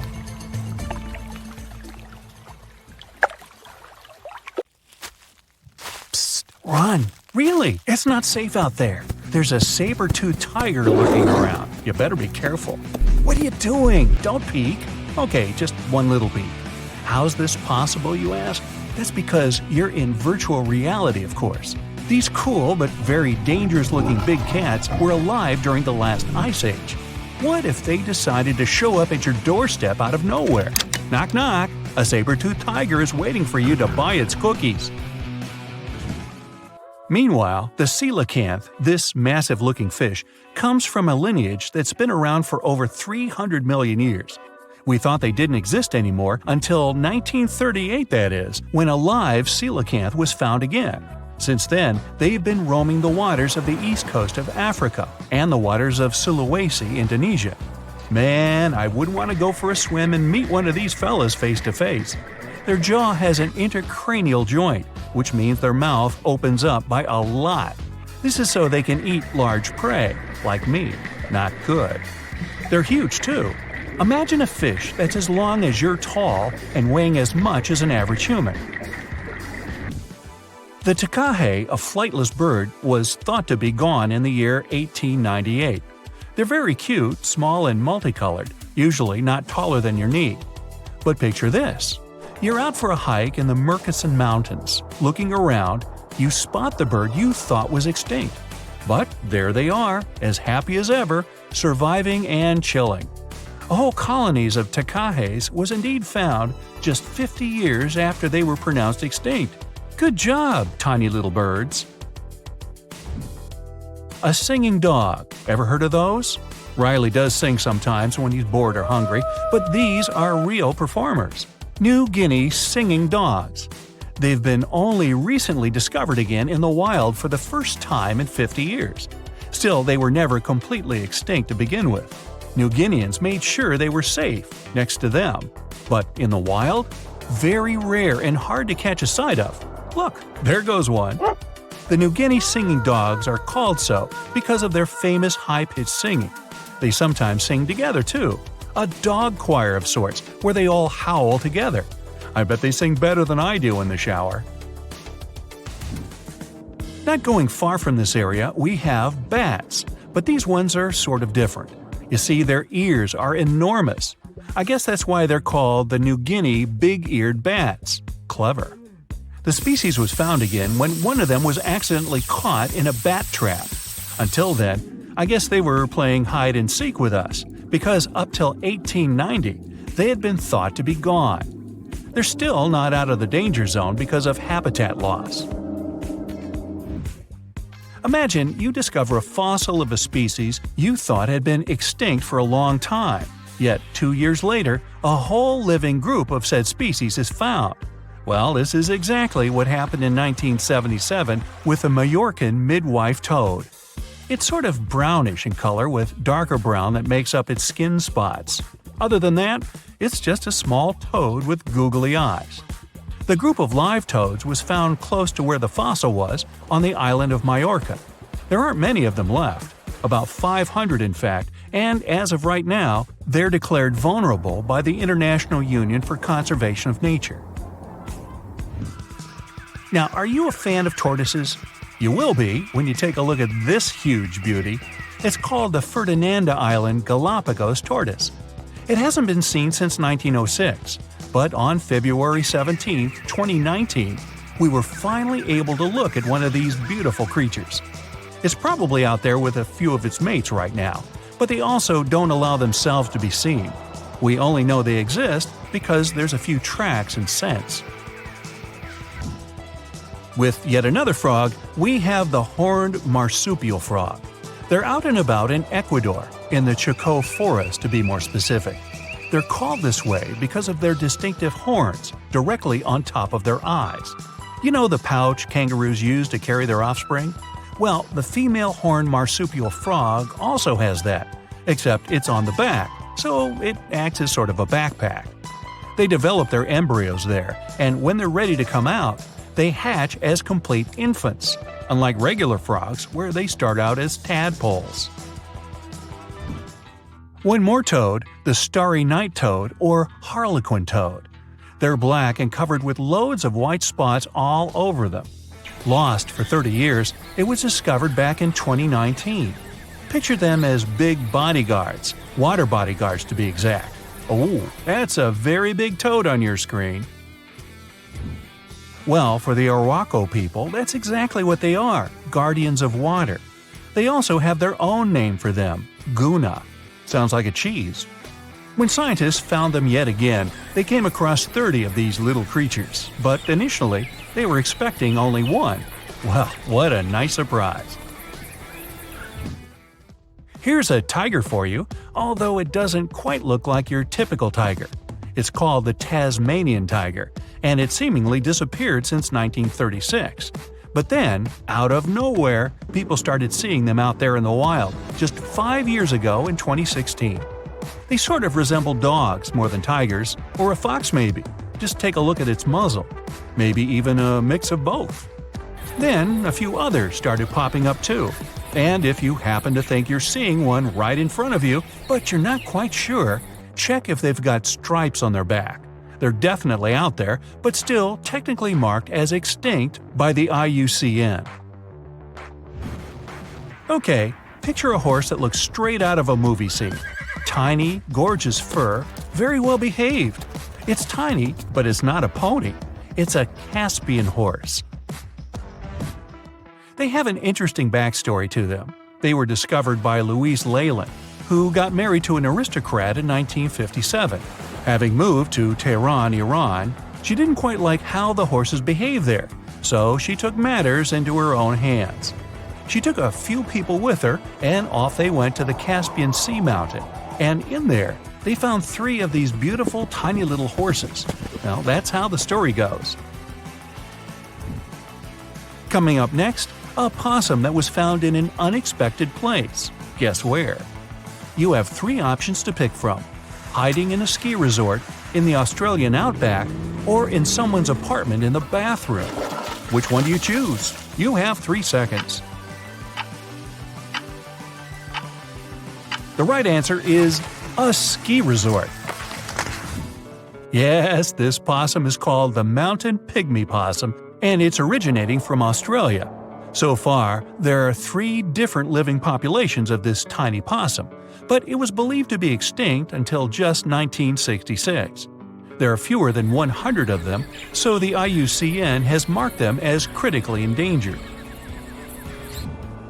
Also from Australia is the night parrot, an absolute delight to birdwatchers. Very beautiful, yet mysterious. These little fellas live in very remote areas. You can probably count on the fingers of your hand how many times these birds have been seen since they were found again in 1979. That's how rare they are. Have you ever seen a pygmy tarsier? Neither have I. It was only in 2008 that 3 of them were caught. Scientists don't really want to lose track of their movements again, so what they did was gift them with tiny little collars. This way they can live their life as happy as ever and will know they're safe. The last one I want to tell you about is the tree lobster, but as the name might mistakenly tell you, they're not really lobsters. They're just big black bugs with huge legs. Their extinction story is a sad one. In 1920, a cargo ship got stuck on Lord Howe Island, and it had rats aboard. These rats fled the ship and ran straight to land. Even though tree lobsters are bigger than most insects, they're still relatively small compared to rats. The poor things never stood a chance. Still, in 2004, life shone again for these distinct critters. A pair of Australian scientists were out and about on the island and came across 24 of them. All of them were living beneath one single shrub. Hey, if there's enough space for everyone, it's not small, it's cozy. Bottom line, it's better to be distinct than extinct. Don't you agree? Australia used to have its own giants. Those were huge animals that could have dwarfed anything living on this continent these days. Scientists found the remains of many of those ancient creatures in the Narracuta Caves in South Australia, 4 hours away from Adelaide. It's a lovely region, but it can be treacherous. Watch out for holes the ground is pocked with. Known as pitfall traps, many of them are no wider than a coffee table. They're deep and plunge into the darkest of caverns. One of such caverns is called Victoria Fossil Cave, and it's a treasury that's been hiding the bones of around 45,000 animals for centuries. Some of the oldest bones belong to creatures far more terrifying than any animal you can encounter today. Those were the ancient Australian megafauna, huge beasts that roamed the continent during the Pleistocene epoch. During those, there were giant snakes, huge flightless birds, wombat-like creatures the size of a rhinoceros, and many others. One of the largest examples of the Australian megafauna scientists have discovered so far is the Diprotodon. That giant herbivorous creature was 10 feet long and 6.5 feet tall, and weighed more than 6,000 pounds, about as much as a small Asian elephant. Even though this terrifying beast didn't eat meat, it could have smashed other animals with its sheer weight. Scientists have found the remains of hundreds of such creatures all over Australia, so it's safe to say that no other animal from that time or in that location was larger than this giant. Despite its creepy appearance, the Diprotodon was a relative to the modern-day wombat, and those are known to sometimes pounce humans. The Diprotodon had toes that pointed inward and were well suited for digging burrows. On the other hand, Diprotodon was a giant, and it was unlikely that it used to do so. It was likely a trait it had inherited from its smaller burrowing ancestors, or it could have used its claws to search for roots. This theory is supported by the fact that the animal's pouch was facing backward. It prevented any dirt from collecting inside while the creature was digging. Since this animal was so big, it didn't have to worry much about predators. Up until 60,000 years ago, when the first humans appeared on the continent, full-grown Diprotodons only had to look out for creatures like the quincana. Measuring in at a whopping 20 feet long, the quincana was a land crocodile. It lived in Australia from around 20 million to 40,000 years ago. It disappeared along with most other mega creatures of the last ice age. It's thought to be the result of the first humans coming to the continent. Even though the quincana was extremely fast and dangerous, it was possible that this creature got out-competed by human hunters who took all available prey. Unlike modern crocodiles that are mainly aquatic, that mighty beast was a land dweller. Scientists figured it out by studying the quincana's legs. They were able to support and carry the body clear off the ground. It means there was no escape for ancient people once the quincana spotted them. Modern crocodiles can only push themselves along on their bellies. Such an adaptation allowed the quincana to chase its prey for long periods of time, exhausting it in the process. Another creepy feature of this ancient monster was its teeth. Aquatic crocs have conical teeth, Those are great for gripping and holding on to prey underwater. But Quincana had knife-like teeth, ideal for slicing soft-bodied animals like, mammals. Another Australian monster, Thylacoleo, wasn't all that large, but it didn't make it any less terrifying. It was still among the top predators and the biggest carnivorous animals in Australia. This creature was a true oddity of nature, even by prehistoric standards. First, its teeth resembled not those of a regular predator, but those of a rodent. Its front incisors were enlarged, taking the place of canines. Premolars were also shaped like blades. They were used for cutting flesh and bone. At first, scientists thought that Thylacoleo used those teeth to eat nuts and fruits. But later, a study showed that the use of such teeth was better suited on necks and spines. The jaws of this ancient creature were immensely powerful. A 220-pound Thylacoleo had a bite force similar to that of a present-day 550-pound lion. It means that the animal could easily bring down prey much larger than itself. Then there was Thylacoleo's tail. It had strong muscles which provided the animal with the ability to use the tail as support when tackling large prey. The Thylacoleo had retractable claws, and this feature is very uncommon among marsupials.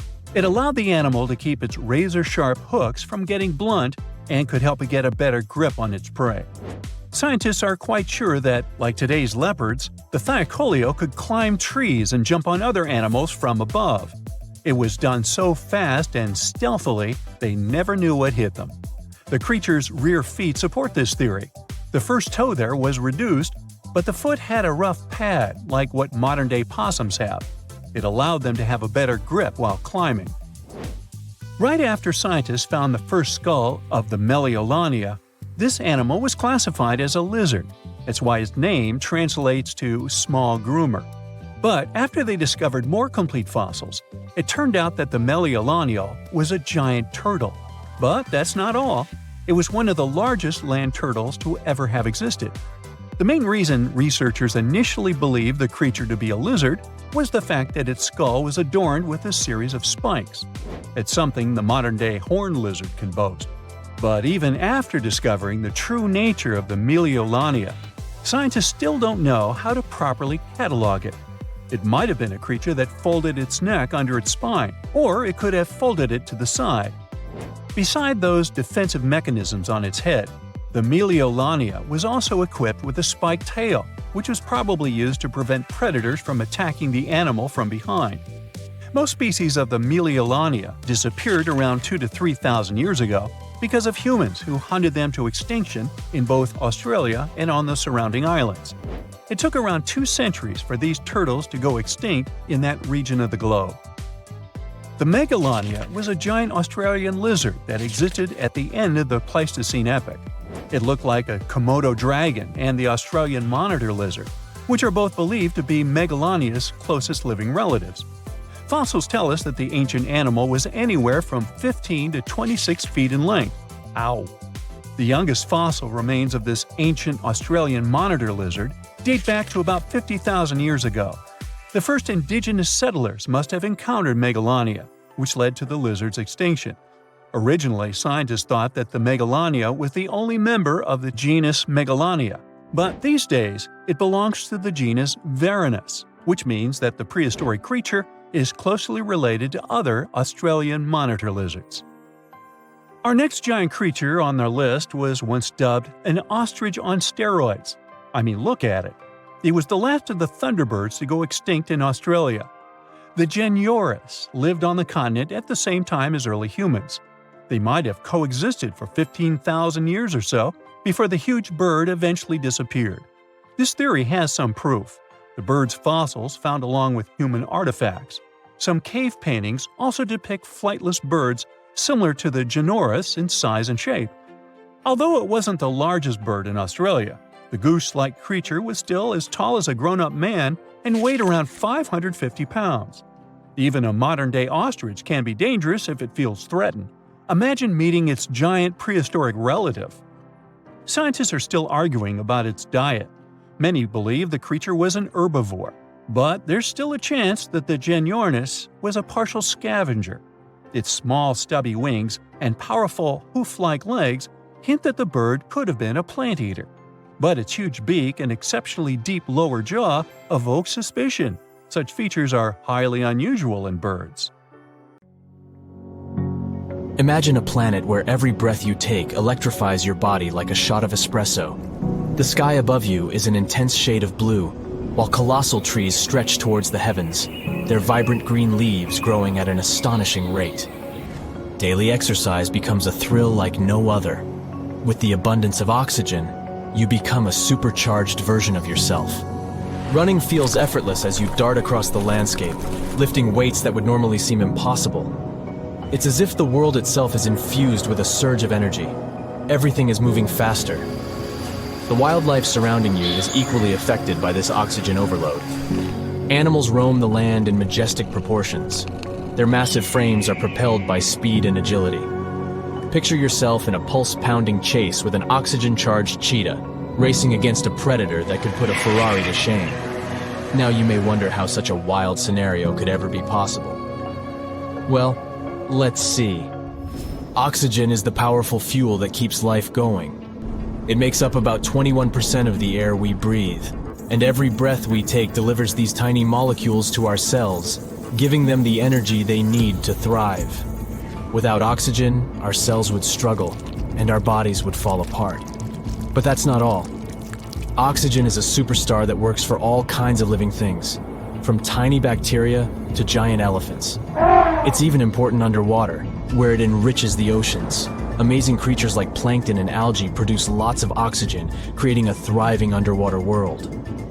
But to fully understand the impact of high oxygen levels on the planet, prepare for a journey back in time. Recently, scientists have made an astonishing discovery. They tested rocks from two different places that were really far apart. And can you believe it? These rocks held tiny pockets of gas that showed how oxygen levels shot up by almost a third in a very short time. It was like a breath of fresh air. So they studied these rocks and found that oxygen levels back then were much higher. Imagine lush landscapes, towering forests, and gigantic swamps that stretched as far as you could see. During the Carboniferous period, oxygen ruled the atmosphere at an impressive 20%, just like today. But over the next 50 million years, its levels shot up to a crazy 35%. Can you imagine what that did? As oxygen surged, something incredible happened. Huge forests grew all over the land, creating a breathtaking green world. And massive swamps took over low-lying areas, making the landscape look surreal and otherworldly. At the same time, carbon dioxide levels dropped. Normally, when things break down, microbes release carbon dioxide into the air. This gas acts like a warm blanket, trapping the sun's heat and raising temperatures. But in the mysterious swamps where these giant plants were buried, the microbes couldn't do their job. The result? The planet got really cold. Who would have thought that a breath of fresh air could have such power? The scientists are still trying to figure out why this happened. But one thing is certain, it wasn't just happening in one place. It was a worldwide phenomenon. It was like the planet was playing a funny game with the climate. But let's go even earlier. We see the first North American dinosaurs making their grand entrance. High oxygen levels are what gave a big boost to the rise of mighty dinosaurs in North America and beyond. Picture tropics filled with the magnificent giant creatures. Obviously, dinosaurs didn't just appear out of nowhere. They took advantage of a changing environment that was perfect for their evolution. Oxygen levels played a huge part in this dinosaur party. As oxygen levels rose, so did the size of these incredible creatures. They started small with predators like Chindosaurus, and soon after, huge dinosaurs like sauropods took over the land. Then, 65 million years ago, dinosaurs disappeared and mammals took over. And here's the interesting part. Mammals never grew as big as dinosaurs. So what's the explanation for this? Mammals, and humans are mammals too, by the way, are special because we can regulate our body temperature. But that comes at a cost. We need a lot of energy to stay warm compared to reptiles and dinosaurs. Dinosaurs didn't bother with temperature control, so they could focus on growing big. The biggest dinosaurs were 10 times larger than the largest mammals. It's like a game of anything you can do, I can do 10 times bigger. Dinosaurs might have had similar limitations with their sizes, but those were much less strict. Before the dinosaurs' extinction, mammals were very small. Many mammal species disappeared along with the dinosaurs, but survivors took advantage of the open ecosystem and rapidly diversified into various body sizes. However, after 42 million years of growth, mammals reached a size plateau. This happened on all continents, most likely because of the temperature and land area. Colder environments allowed mammals to grow larger. Balancing body size and heat became challenging. Land area also played a role in sustaining big populations. But making animals bigger isn't the only thing high oxygen can do. This humble gas is a true jack of all trades. It also acts as our loyal bodyguard, protecting us from harmful UV rays and other dangers from space. Without oxygen, we would be defenseless against space threats. Oxygen also has a fascinating role in shaping the weather. It teams up with its other atmospheric buddies to make the sky go wild with tornadoes, hurricanes, and thunderstorms. They mix and mingle in the air, creating just the right conditions for these exciting weather adventures to happen. And these adventures can be dangerous, but they serve an important purpose. They help distribute nutrients and organic matter, carrying soil, leaves, and debris to new places. So what if we decided to mess with nature and crank up the oxygen levels to crazy heights, 30%, 40%, or even 50%? Well, too much of a good thing can become dangerous. Oxygen toxicity is when too much of this gas causes big problems. It's like eating loads of candy. It's fun at first, but soon enough you'll regret it. Surprisingly, an overdose of oxygen can leave you struggling for breath, like a tired dancer in desperate need of a break. At first you might feel a burst of energy, but it doesn't last. Dizziness sets in, as if you've been spinning on the dance floor for hours without stopping. In extreme cases, too much oxygen can even harm your body, making you feel like you've crashed into a huge truck. So while oxygen is always with us, giving us life, it's important to appreciate its delicate balance. Don't put on your special breathing gear. Also, we wouldn't be the only creatures to suffer from this oxygen extravaganza. Mammals, for example, will struggle to adapt to these extreme levels. The balance of power among species will change drastically, and winners and losers will fight for survival in a world that's spinning out of control. And we'll need stronger shelters to deal with these gigantic animals. We'll have to stay nimble and avoid danger. Amidst all the chaos, there will be astonishing adaptations. Birds will fly higher than ever before, reaching heights that would amaze even the clouds. Also, get ready for more natural disasters and delicate ecosystems hanging in the balance. Fires will start quickly and rage fiercely, making wildfires a constant threat. Even a small spark from a campfire could cause disaster. We'll need to rethink our cooking and heating methods to stay safe in this oxygen-filled world. But let's not forget the other side of the oxygen story. If we had a planet with low oxygen, only around 15%, we would face a completely different struggle. Every breath would be difficult, leaving us tired and struggling for air. Physical activity would become extremely hard, and our memory and focus would suffer. So let's be grateful for the oxygen levels we have now. They're the perfect balance for us to thrive. In this exhilarating journey through an oxygen-rich world, we've experienced breathtaking wonders and discovered the delicate balance of our planet. Let's cherish the magic in every breath, respect the interplay of oxygen and life, and embrace the thrill of this remarkable ride called life.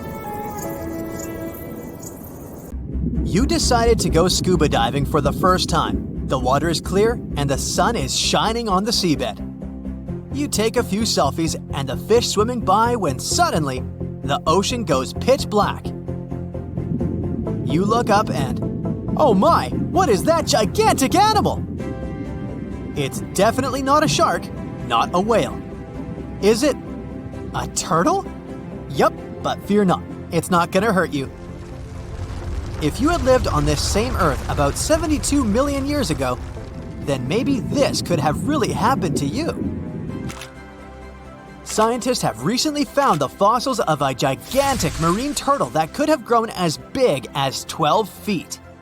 If you don't have any idea of how big that is, let's see some examples. That's the average length of a hippopotamus, 6 golden retrievers, or 2 Michael Jordans stacked on top of each other. The turtle's scientific name is an homage to that old-school sea monster called Leviathan. Maybe you remember this from old-school history lessons. The Leviathan is supposedly a mythical creature that would swallow entire ships or people that were deemed too greedy by the creature. Can you imagine being swallowed by this humongous sea turtle? No, thank you. The fossils of this gigantic creature began to be excavated between 2016 and 2021, all the way in northeastern Spain. The first fossil was located by a hiker in the Spanish Pyrenees, and it was around 8 inches long. The pelvis of this turtle alone measured around 35 inches. It would definitely be one of the biggest turtles today if it hadn't gone extinct. FYI, the largest living sea turtles today can reach up to 6 feet in length, which is already pretty big. Now, how about a gigantic prehistoric scorpion? I bet most people here are not huge fans of these creatures, especially since they're poisonous, which is why the thought of a 9-foot-long aquatic scorpion might be the stuff of nightmares. Let's just say that if they hadn't gone extinct some 400 million years ago, lakes and rivers would be much more dangerous places for humans today. These gigantic insects were considered to be apex predators in their time, hunting everything from fish to other animals, even of their own kind. Yikes! I got goosebumps just imagining these creatures. Should we thank the asteroid that hit our planet now or later on in this video? Another prehistoric animal that would shock humans if it were still alive is the so-called megatherium, a gigantic sloth. This huge sloth is believed to have grown up to 20 feet long, and its weight could be up to 8,000 pounds. It was found in the woodlands and grasslands of South America. The creature used to stand on its 2 feet in order to reach leaves on high branches. These giant sloths had huge claws. They helped them climb trees. I gotta say, I feel uncomfortable imagining these elephant-sized sloths climbing trees. Oh, of course, some dinosaurs will make our super-sized creatures list. But before that, here's a fun fact. Did you know some dinosaurs are still alive today? Scientists have proven that birds are classified as theropod dinosaurs. Such infamous creatures as the T-Rex and Velociraptor belonged to this group. I'm sure you've heard these names even before you watched Jurassic Park. The Velociraptor is that scary dino that breaks into the kitchen. Well, they evolved, gained some feathers, and turned into various species of birds we know today. That means that any bird from chickens to those little blue ones is a direct descendant of dinosaurs. Now, does the name Spinosaurus ring a bell? You can see this huge dinosaur in some museums today. Its fossils, I mean. The Spinosaurus was one of the biggest land predators to walk Earth. Actually, to walk its land and water, since scientists believe that this dino was semi-aquatic. It fed mostly on meat, which means humans would be its natural prey if it lived today. This meat-eating dino lived around 90 to 100 million years ago. It was about 60 feet long, 12 feet high, and weighed up to 22 tons. Its head was around the size of 8 bowling balls and was shaped like a crocodile's face. Basically, the Spinosaurus was a big African elephant with the face of a crocodile. Just kidding. But that would look funny though, wouldn't it? A much more attractive dino was this guy. It's considered to be the largest dinosaur that has ever lived on our planet. What made it so big was its extremely long neck and very long tail. You wouldn't want to stand behind this creature, believe me. If it decided to swish its tail, you'd get catapulted very far away. This creature lived around 100 million years ago, and its fossils were first found in Argentina around 2012. The dino measured 120 feet from head to tail, which made it almost as big as an American football field in width. And have I mentioned it weighed almost as much as a space shuttle? A staggering 75 tons. If it had been a carnivore, it would have probably been the greatest predator. But this big guy was a peaceful herbivore that had such a long neck that it could eat leaves from high trees. Cute, right? We must also talk about the Shastasaurus. As the name suggests, this animal is popularly known as the Mount Shasta lizard. Even though it was a marine reptile and probably never set foot on the mountain itself, this dino was usually around 23 feet long, but there was a specific strand of this species that could get as big as 69 feet long, about the size of the great blue whale. This made it the biggest marine reptile to have ever lived. A fun fact about the Shastasaurus is that scientists believe it didn't even have teeth, which means it could only feed on soft-bodied prey, such as squid, for example. The next animal on our list is the blue whale. Believe it or not, the biggest living animal on Earth actually started small. These days, the average mature blue whale can reach up to 100 feet in length and weigh up to 200 tons. That's more or less the weight of 40 elephants put together, or 30 Tyrannosaurus rexes, or 2,670 average-sized people. Blue whales have to eat up to 50 million calories per day to support that body. That's the equivalent of 30,000 Big Macs, just FYI. But blue whales weren't always this big. They actually evolved from a four-legged mammal that lived on Earth around 48 million years ago. Their ancestor was called Pakicetus, and it was only 6 feet long. Here's a fun fact. To be able to live in the water as one does today, the blue whale had to go through some intense adaptations. A blue whale can replace up to 80 to 90% of oxygen in its lungs each time it takes a breath. A human replaces only up to 15% for comparison. It allows these animals to dive for up to 1 hour at a time, down to a staggering depth of 330 feet. Elephants were bound to make the list. Elephants are currently the largest land animals on Earth. They can grow to be about 13 feet tall and weigh up to 7 tons. That's pretty small if we compare it to the other animals that once lived on Earth, right? But if we placed a 6-foot-tall human next to an elephant, we'll see it's not at all that small. African elephants are bigger than their close relatives, Asian elephants, and they have a similar lifespan to humans, up to 70 years. Pokemon might have made us collectively wish that salamanders were real-life dragons, although they're not. They can still be pretty cool, though. There's a giant species of salamander that is known to be the largest living amphibian. They can grow to be as long as a regular-sized human, reaching up to 6 feet. I bet that wouldn't be a pleasant underwater encounter.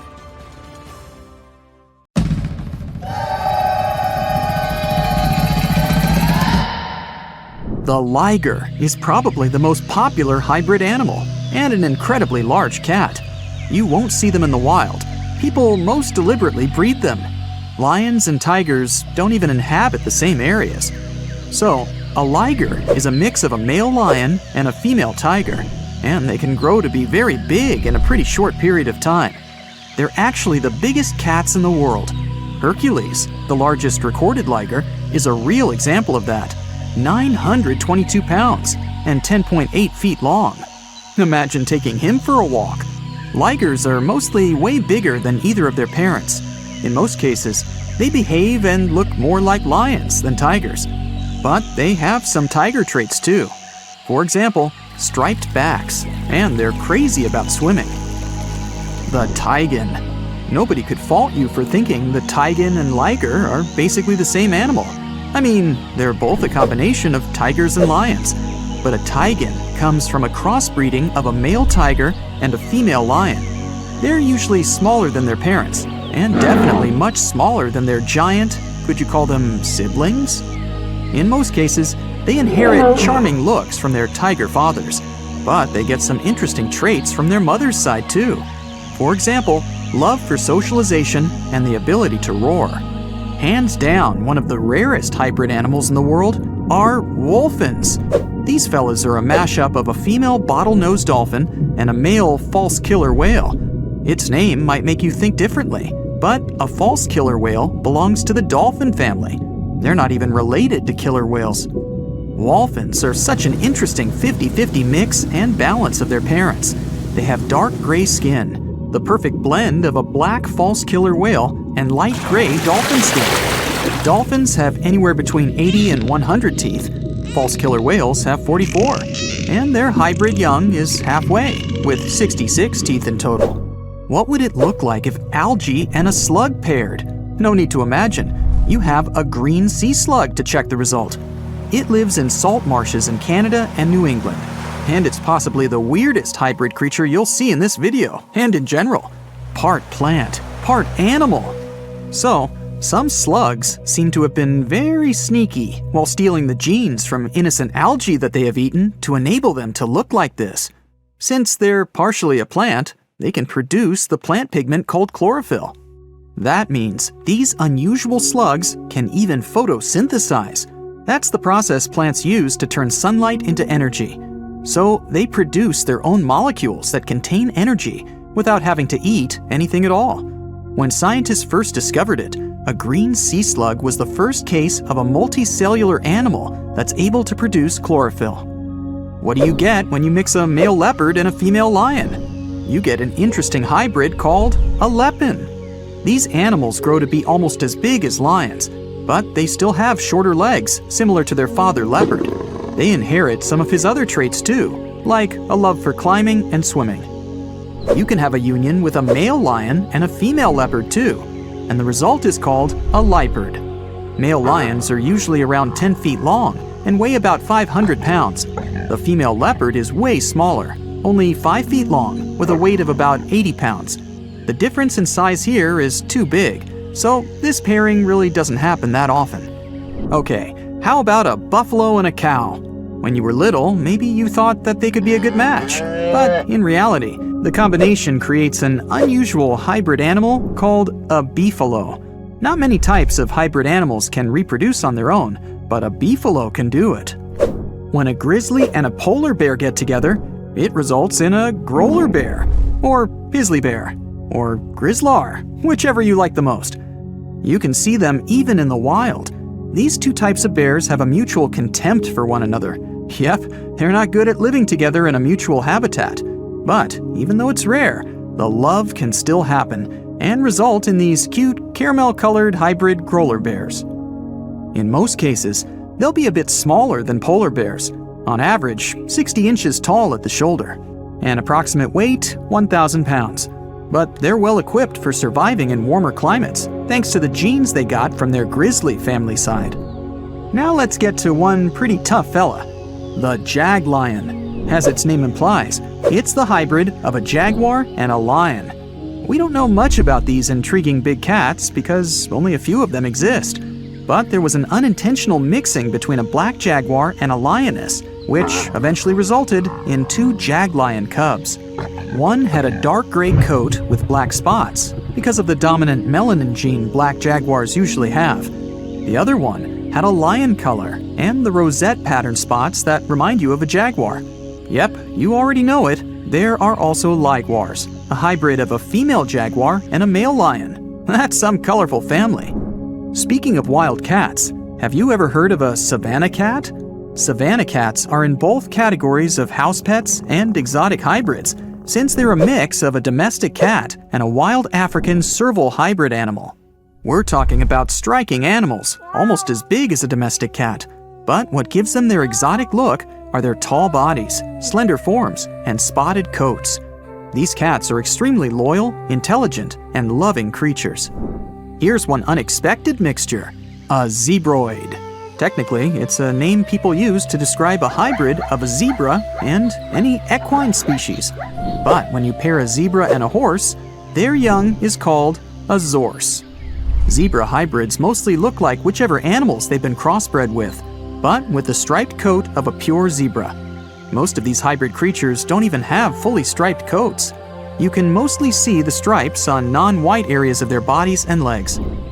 Speaking of zebra hybrids, check out this adorable creature.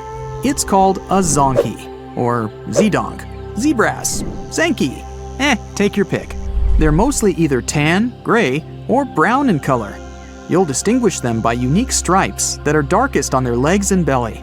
Unlike some hybrids, such as the liger, zonkies can normally live in the wild. In fact, that's where you can find them, living life to the fullest across savannas and open woodland, mostly in Africa. Can you guess what a geep is? Yep, a combination of goat and sheep, and definitely one of the most adorable and cuddliest hybrid creatures in this video. Geeps are very rare. Some experts even believe it's possible that they're not true hybrids, but just sheep with certain genetic abnormalities. After all, sheep and goats do carry different numbers of chromosomes, which means cross-species mixes are almost impossible. When a camel and a llama get together, you get a cute little thing called a kama. Similar to beefalo, the kama also produces the best economic traits of both its parents. The first one was born in 1998. Kamas don't have camel humps. Their body is covered in soft, fleecy fur, similar to their llama side of the family. They can drink big amounts of water at a time, so they can survive with almost no water at all for pretty long periods. The coy wolf is a hybrid where nothing looks that unusual to most people, since the coyote and the wolf are not that drastically different in their looks. After all, these two species only diverged around 200,000 years ago. Now they're still able to mate and bring coy wolf cubs to the world. People living in eastern Canada and the US might be familiar with these smart, adaptable animals that inhabit their forests, neighborhood parks, or sometimes even cities. These hybrids have emerged over the past century or so, and they've picked up the characteristics of both their parents. When a coy wolf is fully grown, it's somewhere in between the size of both parents, but it's also 55 pounds heavier than pure coyotes and has a bigger jaw, longer legs, smaller ears, and a bushier tail. Check out the narluga, an extremely rare creature whose parents are a narwhal and a beluga whale. It's a pretty strange animal, but far from being lonely, they mostly live in the North Atlantic. Scientists had suspected their existence for decades. In 1990, they found an unusual-looking whale skull located in an Inuit hunter's tool shed in Greenland. People from that area said that there were other similar-looking animals, and they fit the description of neither a beluga whale nor a narwhal. People said they had gray skin, narwhal-like tails, and beluga-like flippers. Narwhals and beluga whales are similar in size, and they share a family, the Monodontidae family. So it may not even be that surprising that they're able to successfully breed in the wild.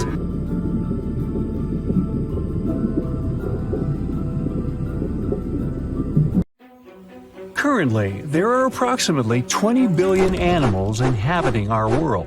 If everything were ideal, we would have 5 billion more animals on Earth. But many species have gone extinct, and around 44,000 species are currently endangered. The largest, most recent mass extinction event in history occurred during the dinosaur era, leading to the eradication of 75% of species on Earth. The Tulachi wallaby is a long-lost relative of today's kangaroo, but they had a hidden superpower, night vision. That's why they were mostly active at night. They were 3 feet tall and fed on grass, fruit leaves, and other plants. Wallabies lived in grassy areas near swamps and other water bodies, but not for long. By the 19th century, their numbers had gone down, bringing them to the edge of extinction.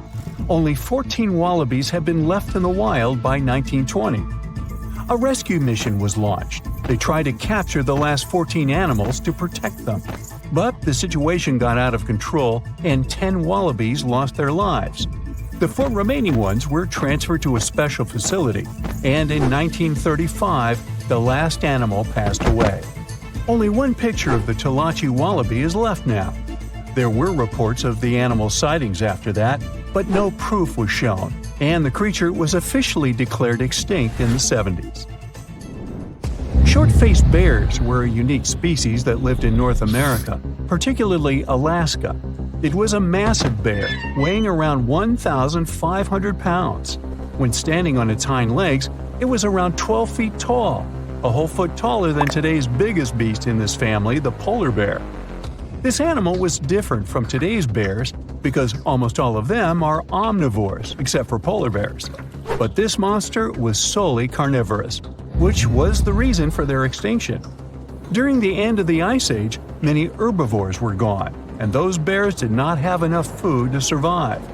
They were the Usain Bolt of the bear world, the fastest Bruins to have ever lived, reaching a top speed of 40 miles per hour, which is 5 miles faster than grizzlies. There are around 400 million pigeons in the world now. Some time ago, in America, a species of birds called passenger pigeons were abundant throughout the country, especially in the eastern forests. There were more than 1 billion of them, but they went from 1 billion to 0 in a few years. They had small heads and necks, but long tails and wings and strong breast muscles that allowed them to fly super long distances. The last passenger pigeon passed away in captivity in 1914. It was named Martha. With that, the ecosystem in the U.S. has never seen this bird again. Now, elks are enormous animals, but they look tiny when you compare them to long-gone Irish elks. That elk was around 7 feet tall at the shoulder with a humongous antler of 12 feet. Today, elk are only 4.5 feet tall at the shoulder and have around 4-foot-long antlers. Despite its name, this elk was found all over the world, from Asia to Europe. It got its name because, in Ireland near Dublin, researchers found a perfectly preserved specimen. Since then, it's been called the Irish elk. The last one passed away in Ireland. The main reason for their disappearance was their inability to adapt to changes. When the Ice Age ended, the elk could not survive and became extinct. Now, somewhere deep in the forests of Costa Rica lives the interesting-looking golden toad.